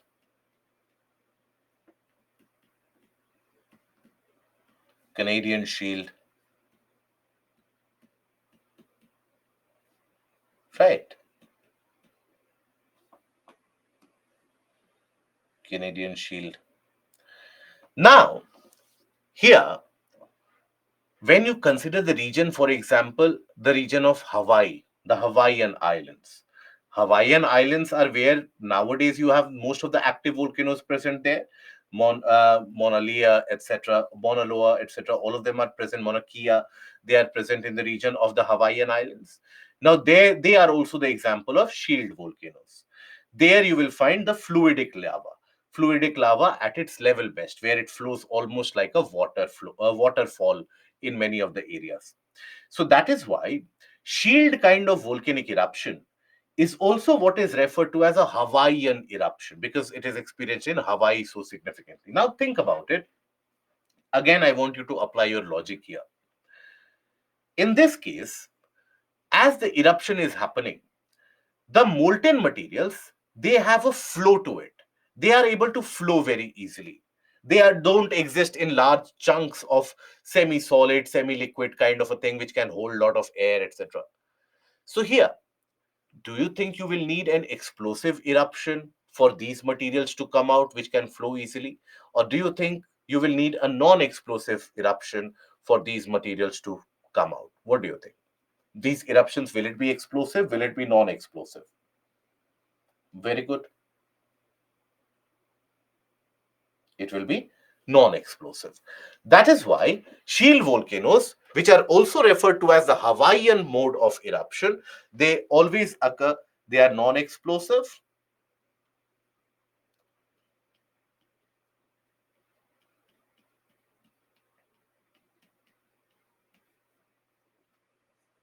and Hawaiian eruption. No, today I'm not taking an extra class. I don't know why it is scheduled for today. It will be the Monday session, which was cancelled. I think I've already announced in the class. I will take it on Saturday. Okay. So Saturday I will be engaging a time. It is basaltic. So is it occurs only in oceanic plates? Not always necessary. For example, even the Deccan traps, the eruption which happened, it happened around 90 to 95 million years back, and it was basaltic. You know, when you study the entirety of the planet Earth, so around 95 million years back, the entirety of planet Earth experienced so much amount of volcanic eruption from various different areas. Many animals, or many species rather, went extinct at that point of time. The oceans, they became almost devoid of oxygen. The temperature of oceanic water raised quite significantly. It rose quite significantly to be around 30 degrees and more. Many animals went extinct. The entire geophysical characteristic of the world changed. And it was the basaltic eruption which dominated at that point of time. So, at that point of time, the eruption which was happening even in the land areas was basaltic mostly. It was happening underneath the oceanic areas also, they were basaltic in nature generally. This is one of the reasons the basaltic eruption happening in the region of the Deccan Plateau, the Deccan Trap. This is one of the reasons of Indian plate being comparatively slightly heavier. Okay. Now, right? Effusive eruption. Effusive eruption is basically when you have a non-explosive kind of a eruption, that is effusive.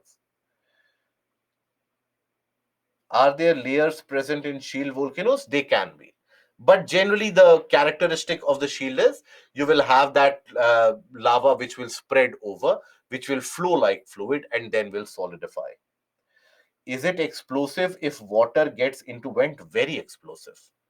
If water gets into the vent at that point of time, it will be explosive. But generally, the case in the shield volcanoes is that there is not significant amount of a distance that the molten materials, they have to travel immediately. So that is why even underwater Hawaiian eruptions in the region around Hawaii, even underwater eruptions happen. So they also happen in a kind of a non-explosive manner, where immediate explosion happens when the first molten materials come out. But after that, once the flow is generated, then they flow almost like liquid water. Is there any possible carbon will come out in the volcanic eruption? Yes, carbon dioxide, monoxide, they are obviously thrown away. These materials keep on increasing, or once they come, cannot be reproduced. Which materials? The molten materials. Molten materials, they are being supplied from the interior of the earth, and various activities of plate tectonics, etc. They keep on enriching those portions of molten materials. So that is why there is a supply. Okay. Lake Titicaca is a result of the African rift, and yes, an ancient volcanic eruption also. And Titicaca is not because of African rift; it is because of an old, ancient volcanic eruption. Now, here, a shield volcano is a type of volcano usually built almost entirely of fluid lava flows, and they have very gentle slopes and are developed horizontally. Very large aerial spread. The horizontal spread will be very, very high. And shield volcanoes are built by effusive eruption. Effusive means non explosive, which flow out in all different directions. Then we come to the smallest of the category of the volcanic landforms, that is lava dome. Now, a lava dome is where a very viscous lava accumulates. Viscous lava which doesn't flow easily. Okay, does not erupt or does not flow easily.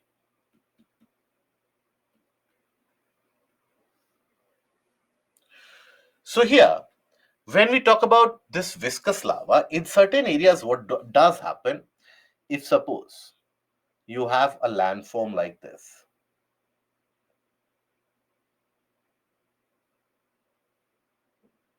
let's suppose.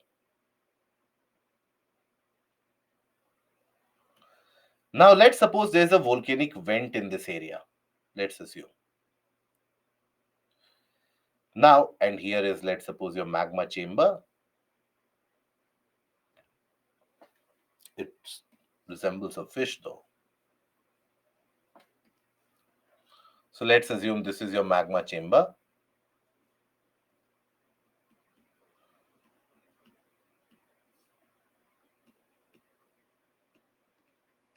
And these molten materials, they come out, they start coming out. And eventually, because they are very, very viscous, they don't have any flow pattern to it. So they will start solidifying immediately almost. So they will start solidifying in this region almost.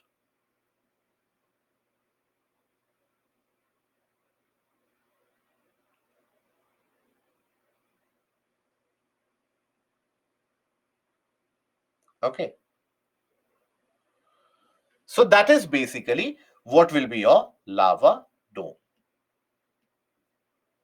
They don't have a unique triangular or a mountainous shape, something like that. Okay, and they're very small in size. This is the dome-like structure that you can see. Now, it will solidify, obviously. Next time when the eruption has to happen, next time, and listen to this, how it behaves. The materials, they behave in the same manner anywhere and everywhere. So basically, when you have this, next time the materials, when they will try to come out and they will try to erupt again, you will have these molten materials which will push through here, and they will start coming out in the interior here itself.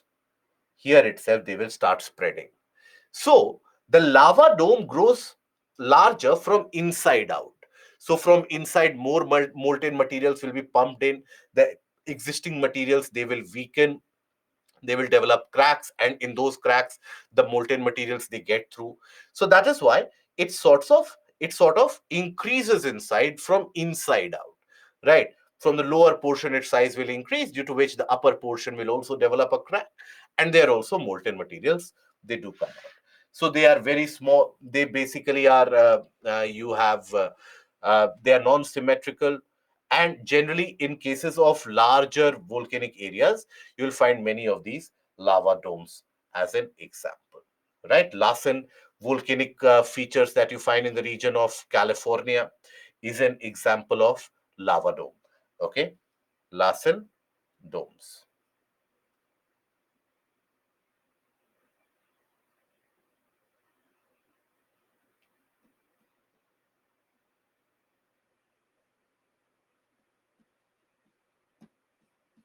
Okay, in the region around California.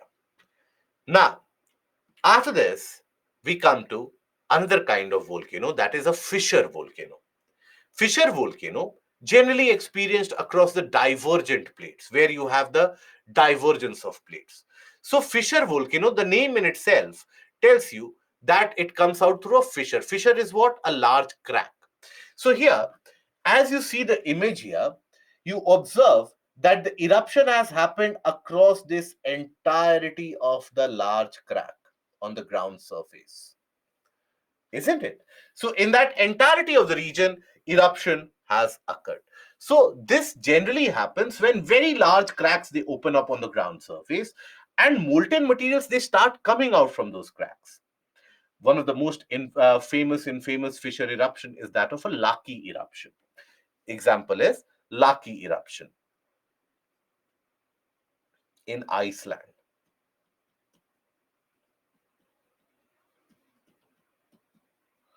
Laki eruption in Iceland. Now, this erupted in the 1700s, 1770s. Now, remember Iceland. Why? Iceland is at the mid-Atlantic ridge. So there already the plates are moving away. The North American plate is moving away from the Eurasian plate. The South American plate is moving away from the African plate. So there is a divergence going on. So in those areas, the molten materials, as the divergence happens, large cracks will develop, molten materials will come out. So in that case of Laki eruption, it is said that, or it is, in fact, we know it for a fact, that a large crack having a dimension of close to around 37 kilometers, a large crack having a dimension of close to around 37 kilometers opened up. And through that crack, you had molten materials, thousands of kilometer cube. Again, digest this fact. Kilometer cube. How long can a kilometer cube be? Kilometer cube means kilometer in length, kilometer in breadth, kilometer in height. So thousands of kilometer cube of molten materials, they were expelled during that Laki eruption. So here also, in fact, in the fissure volcanoes also, generally, you'll find that the magma or the lava which comes out is very fluidic in nature. This also flows very easily. So you won't find many dome-like structure in the case of these eruptions. You will find, for example, observe here. Eruption would have happened here also, here also, here also, here also, in every places that you can imagine. Eruption would have happened, isn't it? Eruption would have happened in all these places. But because the lava tends to flow very easily, basaltic in nature, so that is why it spreads. It spreads over a larger area. So this kind of eruption is also what is referred to as Icelandic eruption, because it is in that region of Iceland where it is experienced quite frequently. So fissure volcanoes are formed due to slow upwelling of low viscous magma along a large fracture or a fissure. The resultant lava is spread over the region of the ground surface. Sometimes it is also known as the Icelandic type of an eruption. Okay. Travera eruption is also another example of this. Yes, good, Manish, very good. Travera eruption.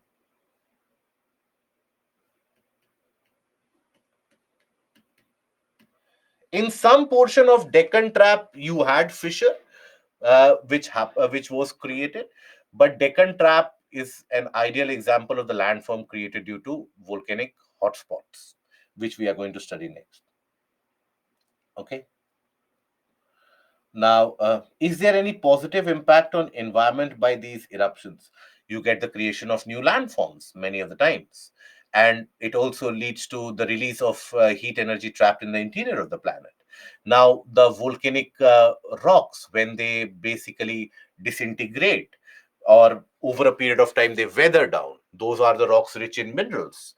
You will find various deposits of gold, iron, different types of minerals are to be found in those volcanic rocks. That is why the region of Jharkhand, Chhattisgarh, Odisha, Karnataka, parts of Telangana, Aravali region, Bundelkhand region of our country, why is it that they are so rich in minerals?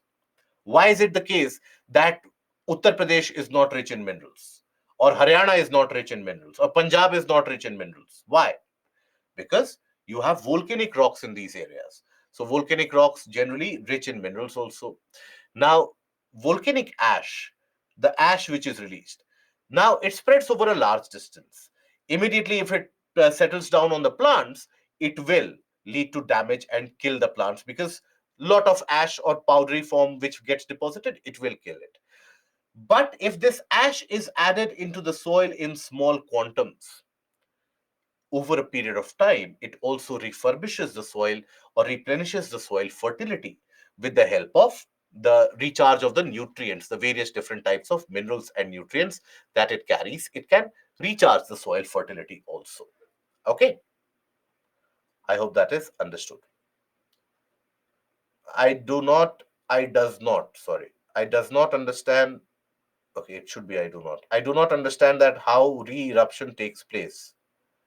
in lava domes. Re-eruption can happen anywhere, Vishal. Re-eruption, if it has to happen, all that you need is the magma chamber consisting of molten materials. Molten materials will come out, right? And when the molten materials come out, think about it, the how will it change? Overall, lava dome, if you observe this image for a moment, observe this image. Do you see any volcanic vent which is exposed? No. So all those materials have solidified on the volcanic vent, isn't it? So next time when the molten materials have to come out, how will they come out? Will the entirety of this portion be blown away and taken away? No, its size will increase. The molten materials will start coming out from here, will spread over in the regions wherever it is possible, and this size, the existing size, will continue to increase. It will continue to increase, not very high, not significantly very large, but nonetheless, it will continue to increase. That is why we say that the size increases from inside out. Okay? I hope that is understood. Black soil in the region of Maharashtra is a resultant of the basaltic lava flow, which has disintegrated, which has weathered and has been eroded, and now you have the basaltic lava, the black soil in that area. Right. Now we come to the portion of calderas. Now, calderas, they are very unique landforms which generally are observed in the stages when the magma chamber is about to get empty. Okay, so these are the kind of landforms, very large landforms, which are created, generally observed in the in those stages when the magma chamber is about to be empty. So then you have this calderas getting created. So how do the calderas get created? Let us understand the entire process. So here, let's suppose you have the presence of the ground surface here. Let's suppose you have the magma chamber. This is your magma chamber.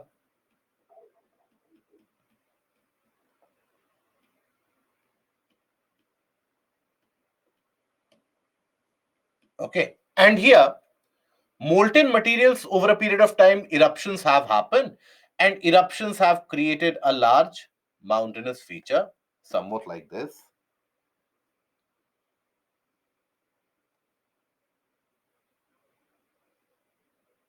All these definitions, by the way, along with the examples, you will find in the additional reading materials. So those of you who are keeping the additional reading materials as a book collector, many of us, I understand, are in the category of being a book collector, where we like to collect all the various different materials that, okay, this new text has come, this new edition of this book has come, let's collect it. This new document has been given to us, let's collect it somewhere, we will study it sometime later.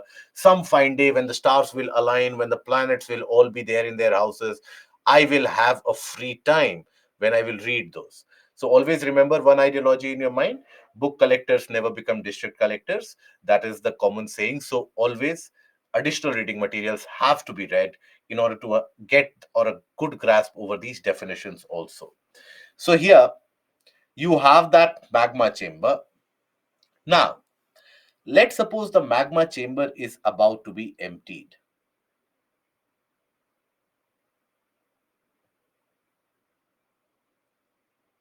Let's suppose it is about to be emptied. And there is a very massively explosive eruption which happens. A very explosive eruption which happens. Now, when the explosive eruption will happen, the magma chamber will get empty.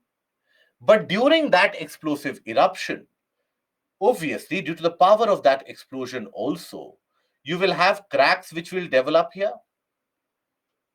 Cracks will build up on this.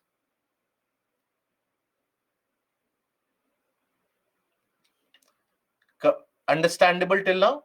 I hope no issues till now. Cracks will get created in this. Right. Now think about the situation where what you observe is that the magma chamber is now empty. There is nothing present in the magma chamber anymore, right? Now, on top of that, you have a mountain which has developed a crack.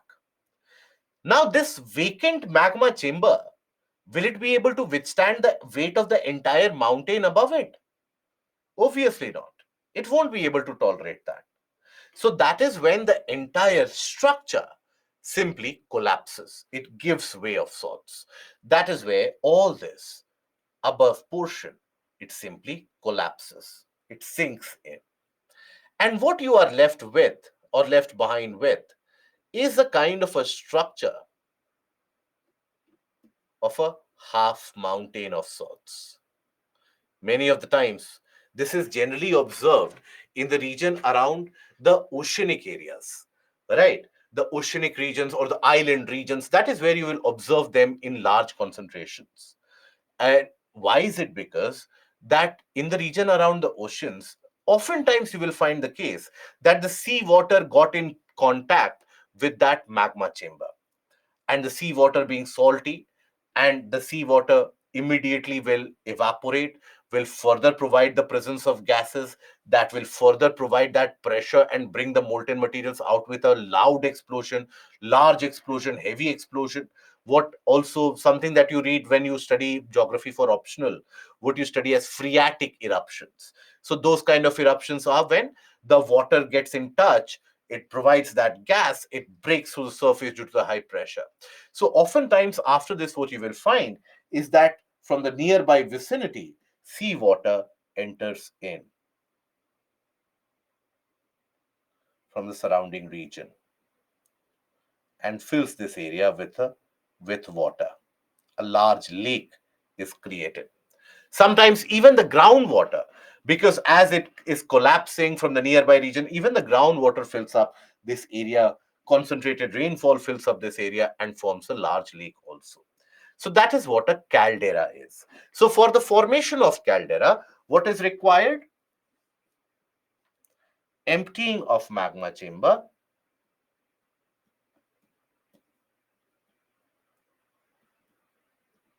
emptying of magma chamber,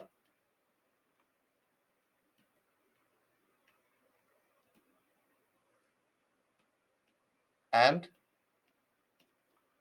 explosive eruptions.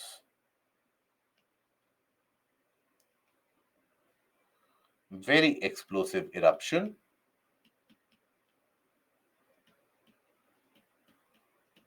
to weaken the volcanic structure. Example, you have many such examples. If you consider the example, yeah, you have the region of Crete in Greece, around the islands of Greece. There you will find them. Or you have in the region of Tonga, where you had in the region of Tonga Islands, you had two volcanoes or two volcanic vents which were created, or landforms which were created. One was Hunga Tonga and another was Hunga Hapai. Now, it was the eruption which was initiated in December 2021, continued till January 2022, creating one of the most massive explosions in the recent past. That also created a caldera in that region. Substantial portion of it simply caved in and sunk down. So, if possible, tomorrow I will try to show you the satellite image of that region, that how that region appeared to look like before the eruption, how that region did appear to look like after the eruption. If possible, I'll try to show it tomorrow. Santorini, yes, is one of those. Okay, all these are examples of caldera. So you have Crete, Greece,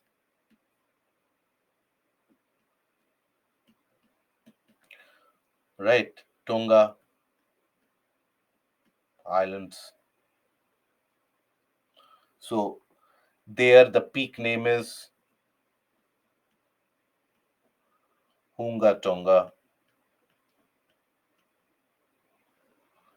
and Hunga Hapai. Just Hunga Tonga will also be more than sufficient. Yellowstone, the example that you have given, that also will work here. Okay. So if you want to understand more about the Tonga eruption, how massive it was, so there is a YouTube video that I had put up at that point of time of the Tonga eruption. You can kindly take a look at the portion of at our own YouTube channel, the Byju's IAS YouTube channel. You can take a look into that. You will get an idea about that also.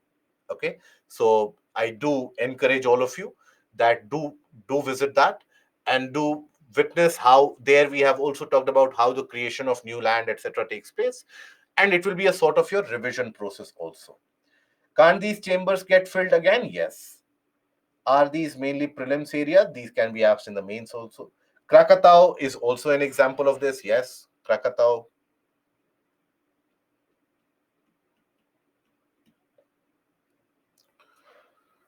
Paste link. Hmm. No, no. If that is required, then leave it out. If that much amount of effort is required, then leave it out. Then not required to visit that. Okay. Absolute kind of spoon feeding is something that I will never encourage in my class. That give me the link also, ensure that I have that interest also that I will watch. Eventually, it ends where fill my form also, write my answer also. Give me the while taking the class, write the answer also. So that is where if that much is required, then let it be. Then don't look at it. Okay. Up to what depth the magma chamber is there? Generally in the region around asthenosphere. Naveen, carbon will come out in volcanic eruption, but all countries target net zero carbon emission. After that, how that's target possible in all countries? See, that carbon emission which happens in volcanic eruption, no country can control it after all. To give you an idea, when you had the Krakatau volcanic eruption, Krakatau volcanic eruption happened in the 1880s, around 1883. Now, the amount of carbon dioxide that was expelled during that eruption, it is said that it will take almost 200 years for the entire atmosphere to digest that, to dissipate that.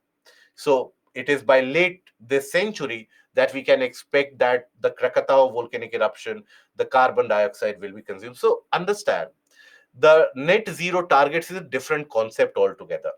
Net zero concept is what? Net zero emission. Do you think that net zero emission means that no emission of carbon dioxide?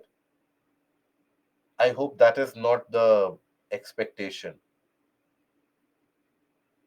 Right. Net zero emission is not about no emission of carbon dioxide.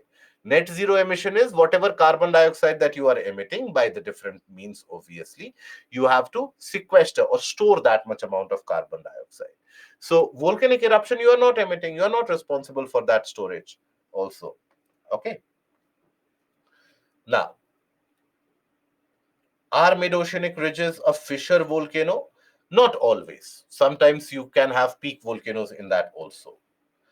Will we discuss the PYQs of 2023? Yes, we will discuss the PYQs of 2023. There is a separate video which is there in your pre-recorded videos also for the entire discussion of 2023 paper. You can take a look at that as well. Can volcanoes be intrusive like earthquakes? Volcano. What do you mean by intrusive earthquakes? Please let me know. How is it that intrusive earthquakes occur? Earthquakes, wherever they occur, they will impact the surface also. What is the intrusive earthquake that you are referring to? Explain about hot springs. Nirikshit, what happens in certain areas is that in certain regions, basically, you have the case where the groundwater gets in some contact with very hot rocky areas or molten materials also. Now that provides that groundwater basically comes up, and in that journey, as it comes up, if that journey is significantly longer, it will come up as very hot water, and along with that sometimes steam also comes up. So that is how hot springs and geysers they get created. Uh, Seema, you had question. Annotations have the not annotations have the definition. The ARMs have the definition. The additional reading materials have the definition. So that is for the definition aspect. Note making is not about writing the definition somewhere.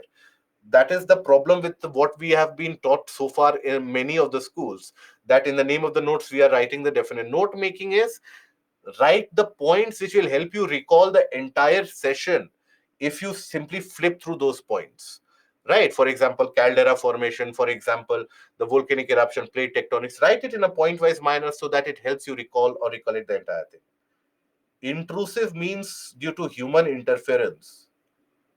No, intrusive does not mean due to human interference. Intrusive means something which is in the interior. What you are trying to refer to, my dear friend, is induced. Induced is different from intrusive. Volcanoes cannot be induced. Volcanoes are very large processes which happen naturally. If the viscosity is high, then can the magma solidify in the vent? Absolutely yes. There's a hot spring near Rajgir in Bihar. Is that also due to magma? At a very lower region, yes. In the region of asthenosphere and slightly above it also. Sometimes even getting in touch with a very hot rock system, that also creates that process. Okay? I hope that is understood. Weekly test won't be discussed now. Additional reading material, guys, is being sent to you on a daily basis. I don't think any of you is opening that at all. How many of us are reading the additional reading materials? Are we reading the additional reading materials? No? Yes. Okay. Good. Yes, I see the expected name. So all of you do read the additional reading materials. It is a content that you are getting provided. It is a facility that it is being provided to you. Utilize that facility. I understand there is some issue with the books and the supply of the books, which we are trying to resolve latest by in a few weeks' time, we will get it resolved.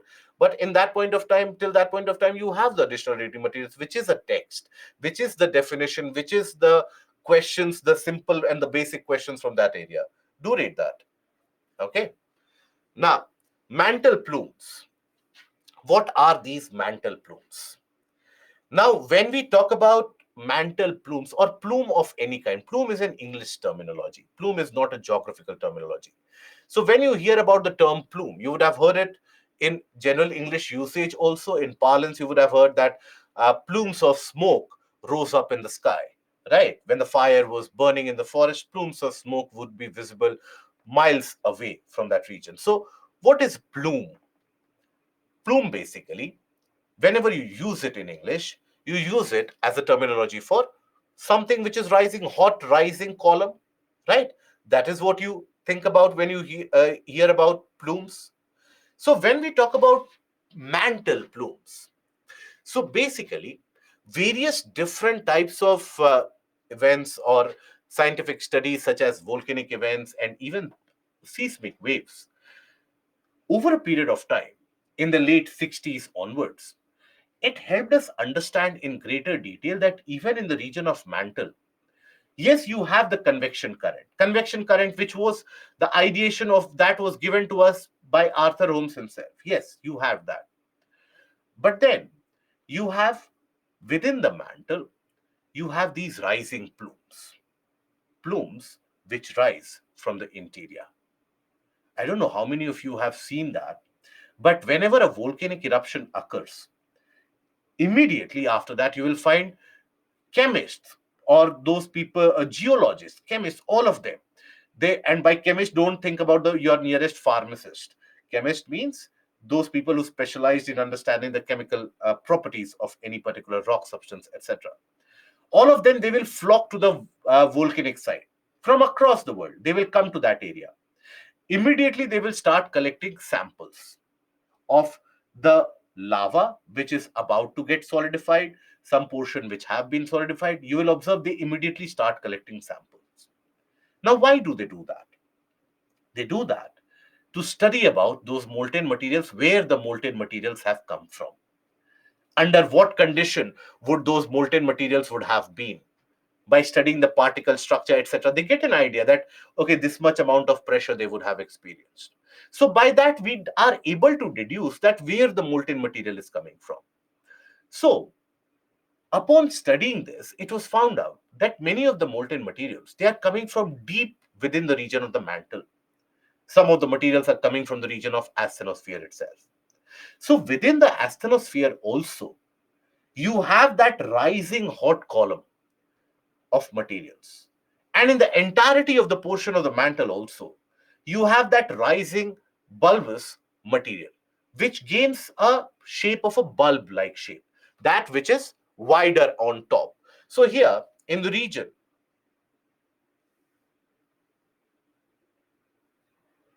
let's suppose this is the crust, this is your moho, discontinuity, this is your mantle. So here, oftentimes it happens that because of the supply of the residual heat in certain areas around the region of Gutenberg discontinuity, we have already discussed that, or if I simplify it, from the boundary zone of outer core and the region of the mantle, many of the times you have that residual heat which is supplied. And that residual heat, it partially ends up melting the materials in this region. Let's suppose it melts the materials in this area. Now, these molten materials, they will be lighter, they will try to rise up.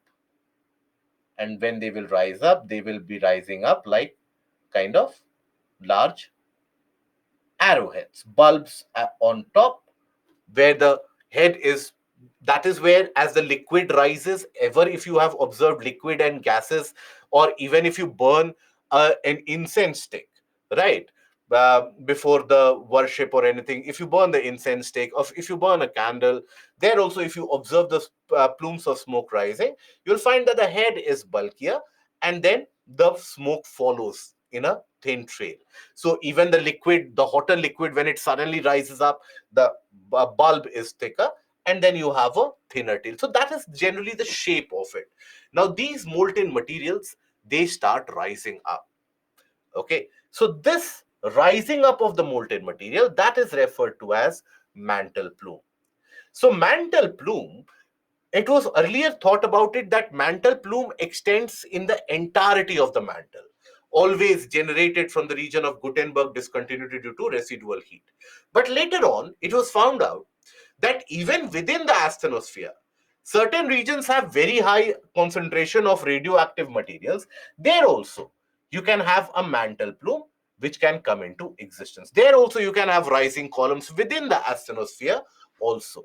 So, mantle plumes overall, if you consider, is the convection of magma in narrow columns in upward direction, generally from the core mantle boundary, forming a mushroom-shaped gap to the plume. This is the kind of a shape that they will accrue as they start rising up. Okay, so here, mantle plume magma is hotter than the surrounding magma. It rises up. So here, basically, these are those rising columns. So here, produced at core mantle boundary.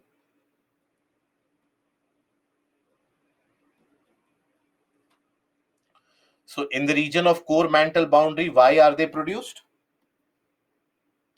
Because of residual heat ever since the time of formation of planet Earth, due to residual heat.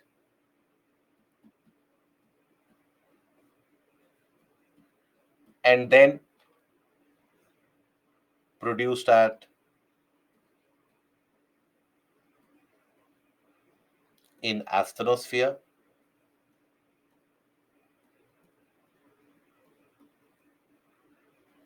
Why do you have these produced in asthenosphere? Due to the presence of due to the presence of radioactive materials.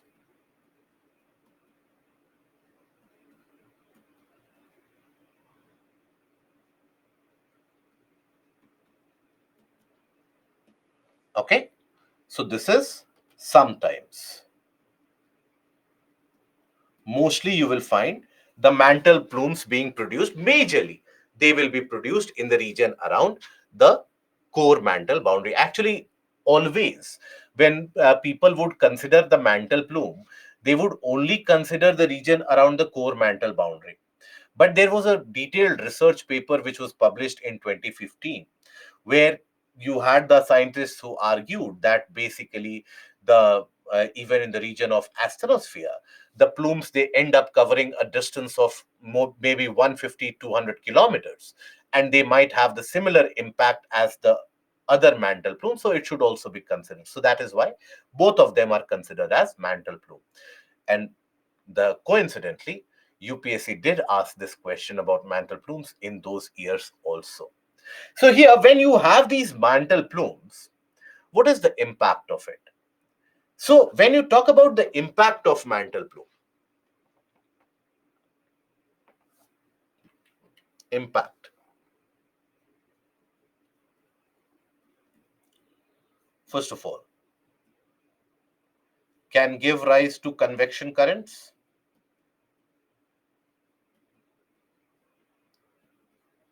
to convection currents,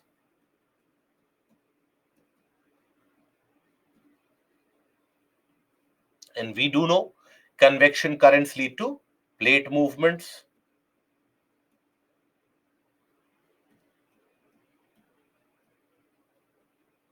isn't it? And then another impact can be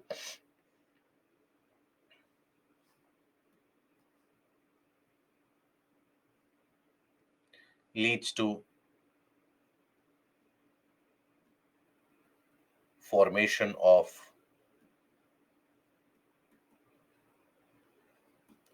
volcanic hotspots by ensuring continuous supply of magma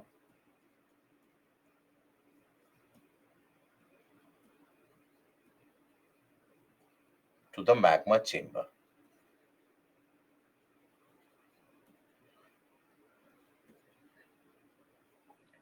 Okay, so they can give rise to volcanic hotspots also. You know what is the question that UPSC had asked in the mains exam? After all, that is what we are concerned with. So UPSC had framed this question, that what are mantle plumes? Discuss their role in plate tectonics. That's it. Now, if you have to answer these questions, first of all, you have to elaborate about these mantle plumes, where they get created, why do they get created, along with the relevant images. In geography answer, if you are writing an answer without an image, that is the worst thing that you can do to yourself. Better to write a history answer in that case. Even in history answer, if you observe few of the copies where you know that this candidate will make a mark eventually, you'll find that even in history, even in polity, they ensure that they bring some or the other image, right? So that it becomes representative. So represent that with an image. Talk about these mantle plumes, talk about the convection current, and then talk about how that convection current can lead to convergence of plates in certain areas, divergence of plates in certain areas, transfer movement of plates in certain areas. All of that can be initiated by these convection currents. Okay, so that is something that you can always write. Now, here, no one has seen inside the earth till the depth of core. So how can one be sure that there is something as mantle plume? By studying the seismic waves, my dear friend.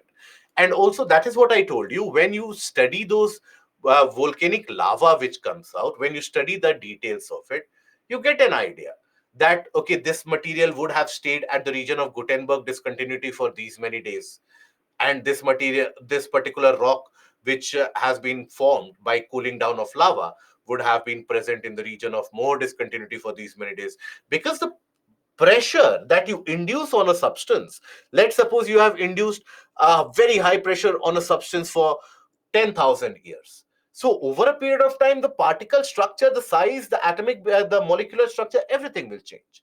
So if you are able to decipher it, you will be able to calculate where exactly it has been present. For example, when you had the Tonga eruption which occurred in from December 2021 till November 2022.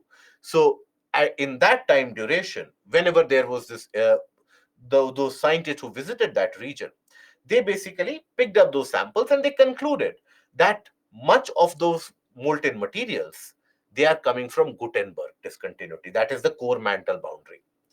And it is not as if the material would have started rising up today. By tomorrow evening, it would have reached the region of asthenosphere. Day after tomorrow, erupted from the surface. No. This plume takes a considerable amount of time to travel, right? It is a very slow process. It takes its own good amount of time to travel. Okay. Now, that is basically the case of mantle plumes. Magma comes from asthenosphere, yes. Okay. See, guys, I would suggest that let's take up the questions at the end. Are you trying to say that magma comes from astrosphere? Yes. Uh, right. With answer writing discussion. Vishwas, if time permits, we'll take it up today or tomorrow. Or we have a class on Saturday also. Why its position is fixed? Its position is fixed because, see, you have, when you say the position is fixed, that is subjective with respect to our own timeline. So, from one region, let's suppose you have lot of radioactive materials in that region, so it will continue to generate mantle plume in that area for maybe next 150 million years or 100 million years. But for our life cycle, it is very much fixed. Let's suppose in one region the residual heat is being supplied. Now that region might have the residual heat being supplied there for 200 million years or 50 million years. After that, it would get over.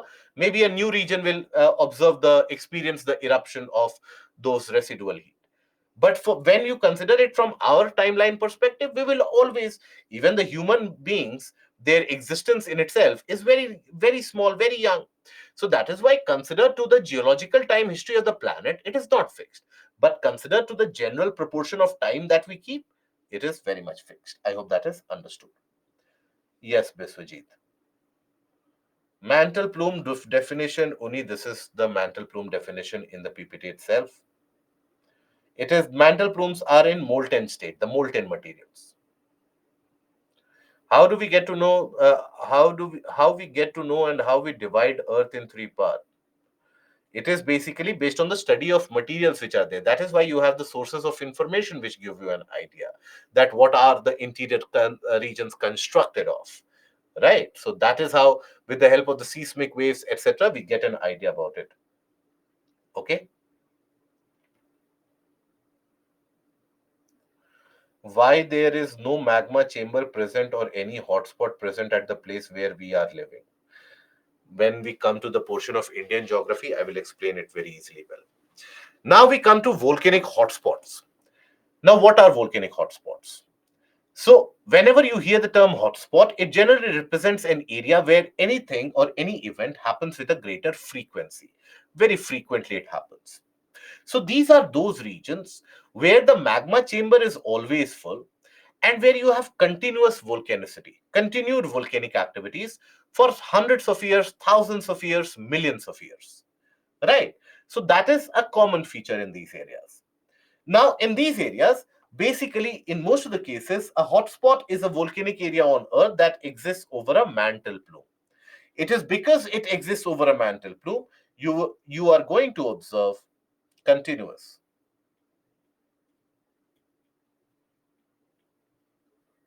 volcanic activities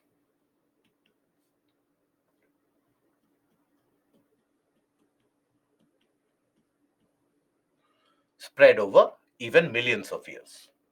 Are we going to study mode of eruption subtypes? No, not required for your GS.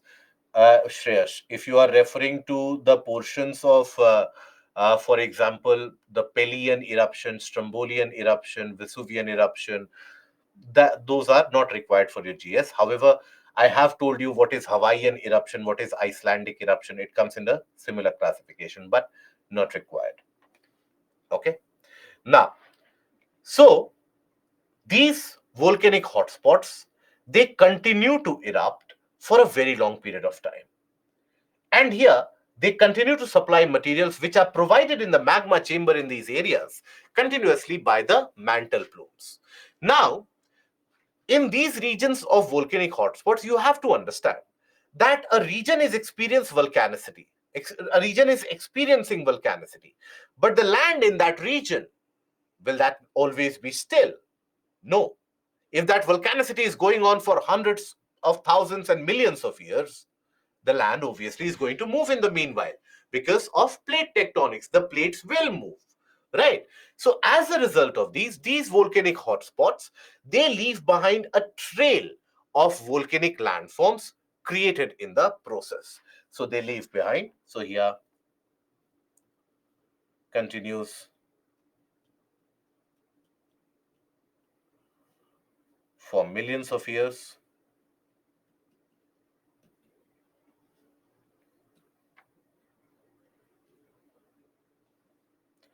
Leaves behind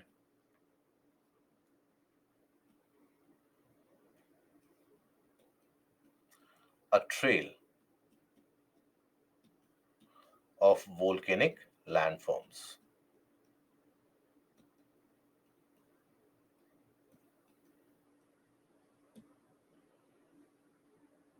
Okay. It leaves behind a kind of a trail of volcanic landforms created in the process. So oftentimes, by observing the trail of these volcanic landforms, you are able to deduce the direction of the plate movement as would have happened in the past. And what do we mean by this trail of volcanic landforms? How do they get created? Let us understand that. So for example, suppose here you have a region of a volcanic hotspot, and here, if you consider, you have a magma chamber which is consistently being fattened and filled up by the mantle plume. Now, initially, you will have, let's suppose, a volcanic landform which is created, a volcanic eruption which is happening. Now, this has happened over a period of many hundreds of years, maybe thousands of years. But eventually, the plates will move. Let's say the plates are moving in this direction. So, after a few years, you'll find that this particular volcanic landform would have shifted furthermore here.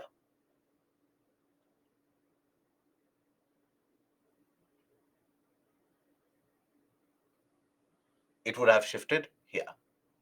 But in the meanwhile, the magma chamber has again been fattened and filled over. So magma chamber will again expel significant amount of molten materials, and there will be another kind of landform created here. Let's suppose the same process happens, the plate movement continues. So as the plate movement does continue, what do you observe? The earlier ones would be shifting, isn't it? The earlier ones would be shifting. So that is why, and that is how these trail of these landforms, volcanic landforms, give you an idea that, okay, this is the hotspot. These are your volcanic landforms created earlier. That means at one point of time, this position would have been present over the hotspot, and this has moved in a certain direction. So you are able to gain that or decipher that. Here also, observe in the schematic image. This is your hotspot. So observe the earliest eruptions would have formed this, and the chain of volcanoes, they get created because this is the direction of the tectonic plate. Example of this hotspot. Okay. How is this possible? What is how is it possible?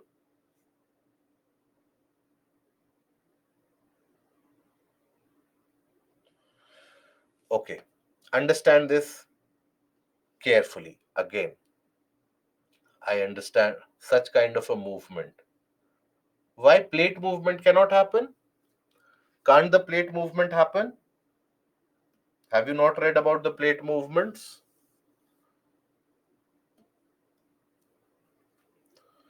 Then think about it. I tend to leave some things on the process of imagination, but okay. This is your lithospheric plate.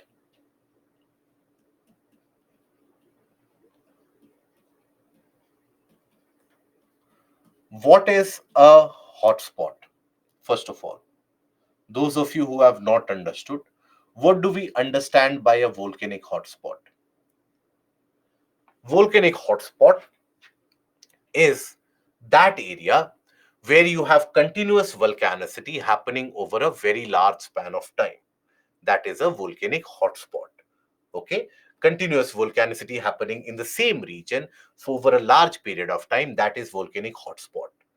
Now, why there is continuous volcanicity happening in the same region over a large amount of time? Because it is consistently being provided by magma or molten materials. From where? From the region of the uh, mantle plume, which is present in the interior, right? Till this point of time, any doubt anywhere? Any doubt anywhere? No? Good. So all those who had said that I have not understood, Anjali, have you understood this till this point of time? What is a hotspot? Hotspot is simply, you hear about hotspot in various different terminologies. That is a region for which is a hotspot for accidents. That is a region which is hotspot for the older crowd to hang out. That is a hotspot for that event. So where something happens with a greater frequency, that is what is regarded as a hotspot.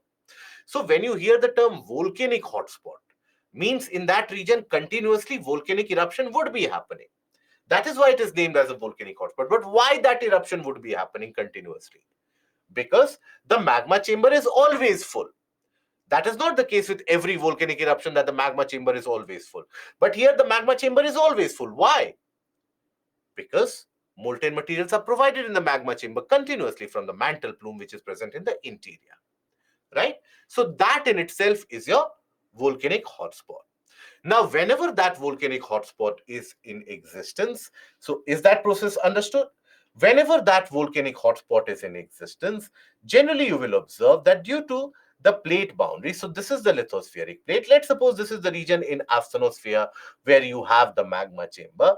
So that eruption would have created a kind of a volcanic landform. Now the plate is moving. So after some time, can we imagine a situation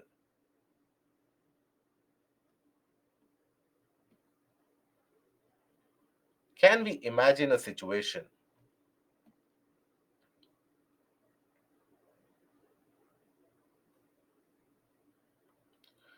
where the earlier mountain or the volcanic landform would have shifted like this, where the earlier vent might have a connection like this? I hope we can imagine that.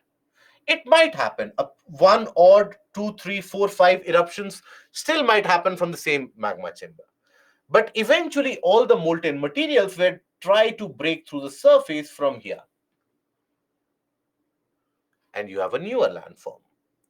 And then over a period of time, this will move. So the existing mountains will move to the side. So this process continues. Example you have are Reunion Islands. Reunion Island hotspot. Reunion Island hotspot is present in the region of southern Indian Ocean. This is the hotspot where the eruption happened significantly, which accelerated the movement of the Indian plate as it was coming towards the region of Eurasia. It is this hotspot which erupted quite viciously around 90 million years ago, when Indian subcontinent, part of the Indian subcontinent was above it, which eventually led to the creation of Deccan traps over a period of millions of years. It is this hotspot which is in eruption even now. So that is the example of Reunion Island hotspot. Then you have Hawaiian hotspot.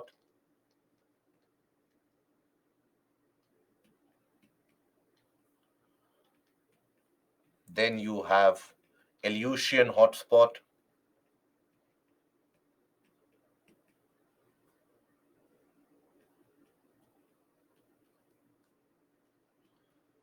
Right. These are your examples. So here, observe this. This is a very representative image. So here, this is your mantle plume.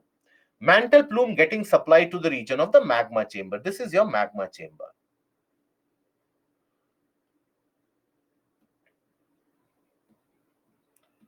Okay, this is your magma chamber. Now, from here, continuously in the region of Hawaii, we are experiencing active volcanicity. This is the position or the location of Hawaii. But then, if obviously Pacific plate is also moving, Pacific plate, just like every other plate, has also been moving. So here, if you observe, even this one, these volcanic features which are created, the Emperor Seamount chain, lot of seamounts, underwater mountains. Few of them have emerged above water, creating the islands, but lot of seamounts are present here. Here you have the Midway Islands, where the very famous war during the Second World War happened between American and the Japanese. It is from here that the tide of the Second World War started changing, and it started shifting towards the Americans. Earlier, the Japanese were in a very strong position here. So Midway Islands. Now, all of this has been created because at one point of time or the other, they would have lied over this region. They have shifted.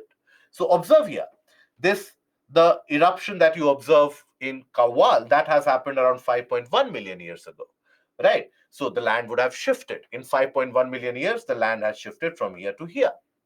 Then 2.6 million years ago, you had this eruption. So at 2.6 million years ago, this Oahu would have been present here, right? Maui, half a million year ago, would have been present here, right? So that also gives you an idea about the direction in which the plates tend to move. Okay? Praveen, do locate it on the map, the Aleutian Islands.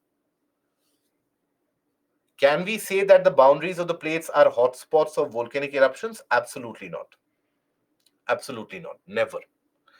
So boundaries of a sea, boundaries of the plates, they are the regions where the volcanic eruptions happen. But for how long? These plate boundaries, they will not always be present as the same plate boundaries. For example, if I can um, take the courage to take you to that direction, when you consider the region of North America, do you think North America has always been moving away from Europe? No.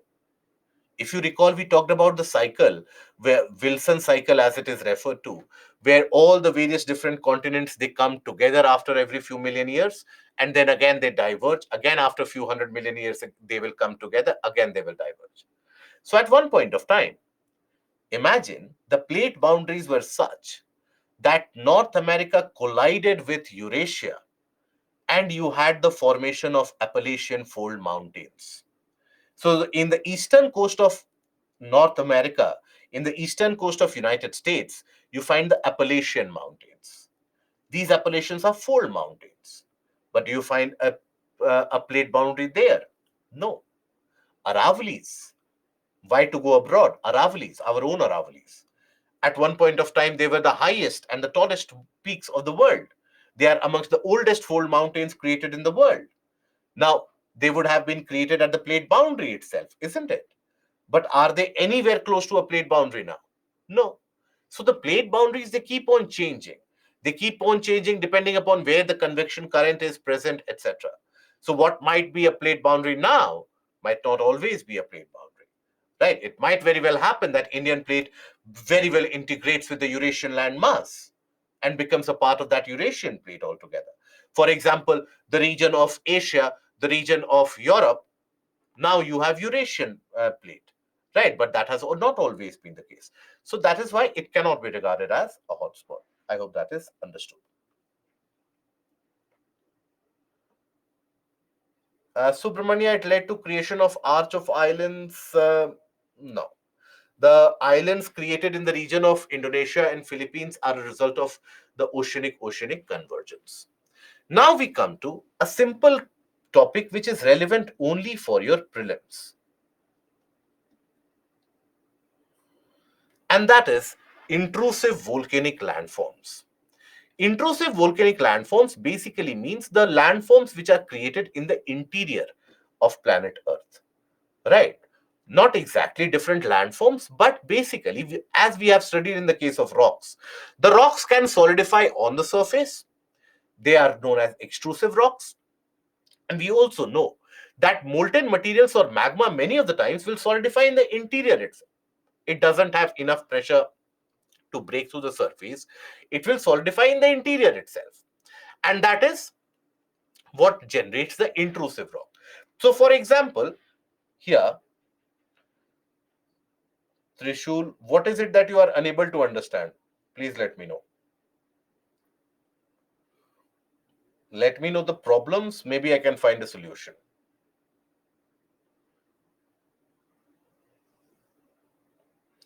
Hotspot and mantle plume is extrusive or intrusive? How can hotspot be extrusive?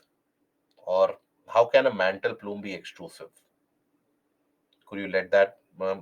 I mean, I want to understand the question. How can those be extrusive?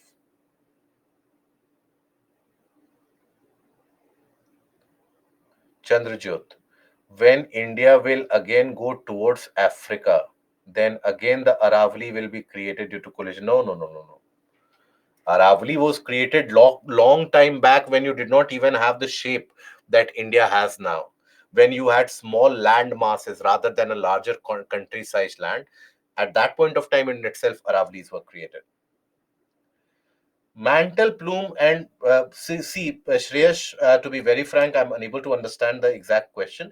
But as far as I am able to comprehend, it will be intrusive. It will be mantle plume and is found to be where? In the interior of the planet Earth, intrusive. Even the volcanic hotspots on the surface, but provided by the magma chamber. So there you cannot classify it as intrusive or extrusive. Now, the intrusive volcanic landforms.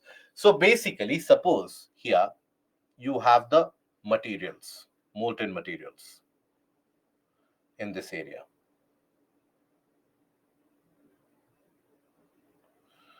Now, here, this molten material rises up ideally from the volcanic vent. But it can also happen that over a period of time, this got jammed or this basically got solidified. It can also happen that sometimes that you don't have enough amount of pressure in the molten materials to break through the surface. So in the meanwhile, the molten materials will spread wherever they can. They will try to exit from whichever region they can, and they will solidify in the process. So as they solidify in the process, they do so in varying different shapes. So the different shapes in which they end up solidifying, that is what these intrusive landforms are about. They are classified into different types based on those shapes itself. Okay, so you have different types, for example, batholiths,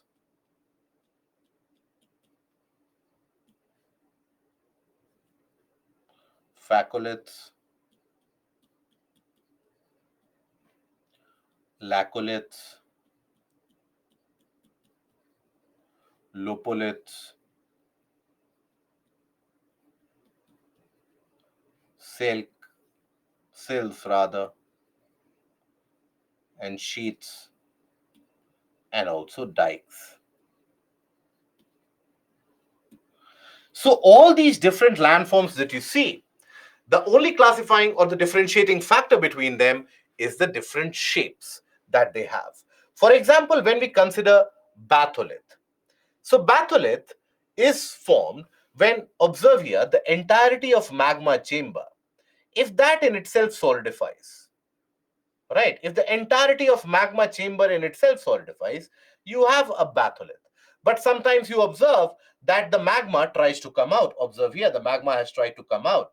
It has formed a kind of like a dome-like feature here, right? So it has tried to come out from here. So when the entirety of magma chamber solidifies, that is a batholith. Now, how do we get to know that where what has solidified?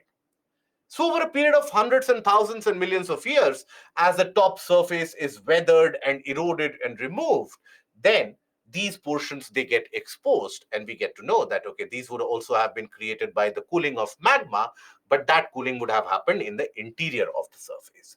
So batholiths are the cooled portions of the magma chamber. It is a large body of magmatic material that cools in the deeper depth of the crust molds in the form of large domes. So they appear on the surface only after the weathering and the erosion process, they remove the overlying region. So this is what eventually a batholith will appear to look like. So think about it, that at one point of time, this would have been present in the interior, right? In the interior of the region of the crust, in the interior of the lithosphere. And there would have been a lot of land above it also.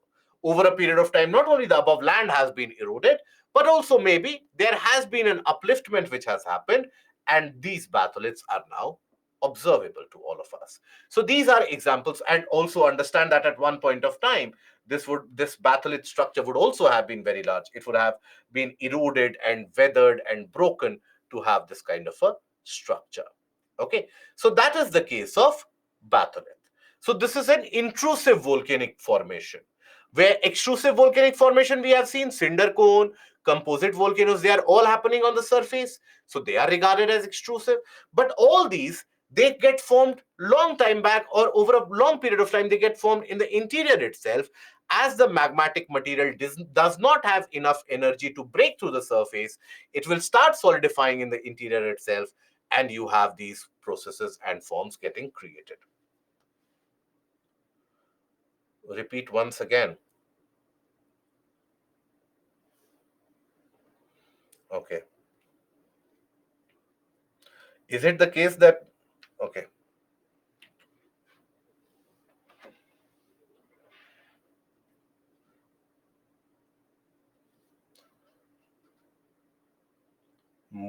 magma tries to break through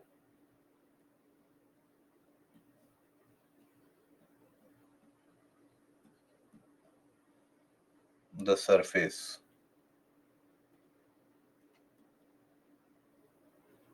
and erupt as volcanoes?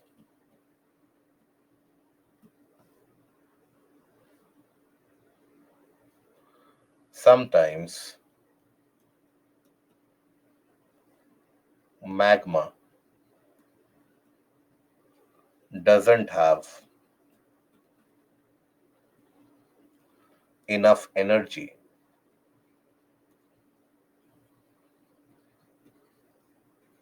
to break through.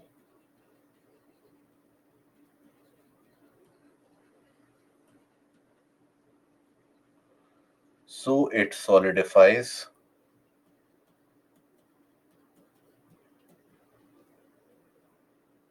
in the interior, or rather, I don't want someone to say that, how can you say solidifies in the interior? Write it down. So it cools down slowly and solidifies in the interior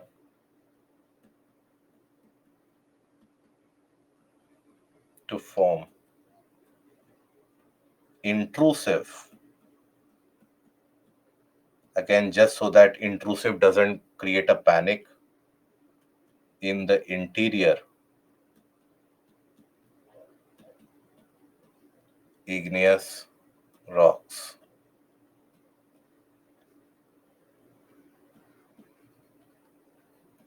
Rock formations.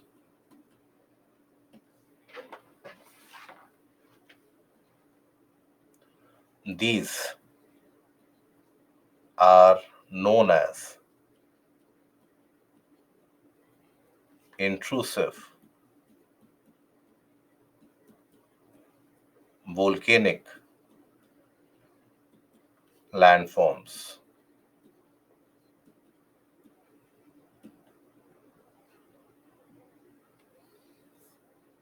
Classified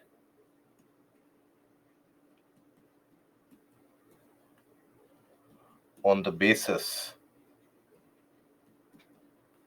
of the shape in which It has cooled.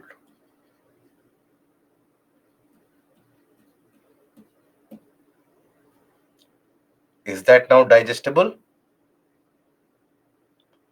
Is that, or any problems now?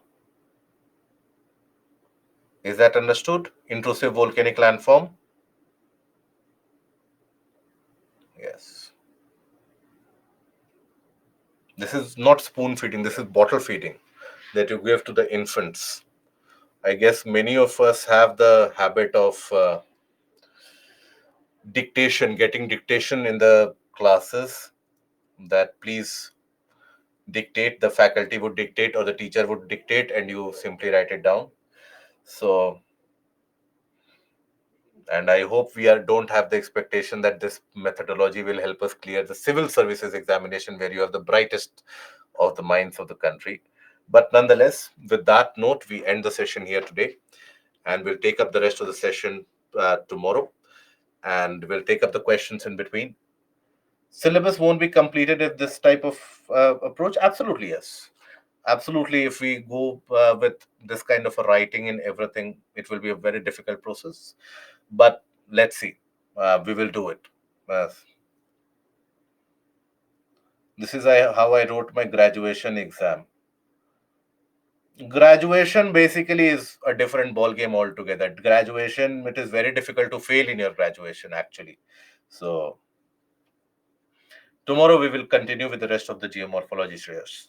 How can we mark difference between batholith and cinder volcanoes? Cinder cones, you will have a crater in between. Batholiths will be a unified structure overall. Cinder cones, generally you will find that in the region of the volcanic area. So by simple observation, you won't be able to distinguish very easily. Cinder cones generally will be a kind of a small peak-like feature here and there. In the case of batholiths, you have large area covered under the rocky formations. Okay.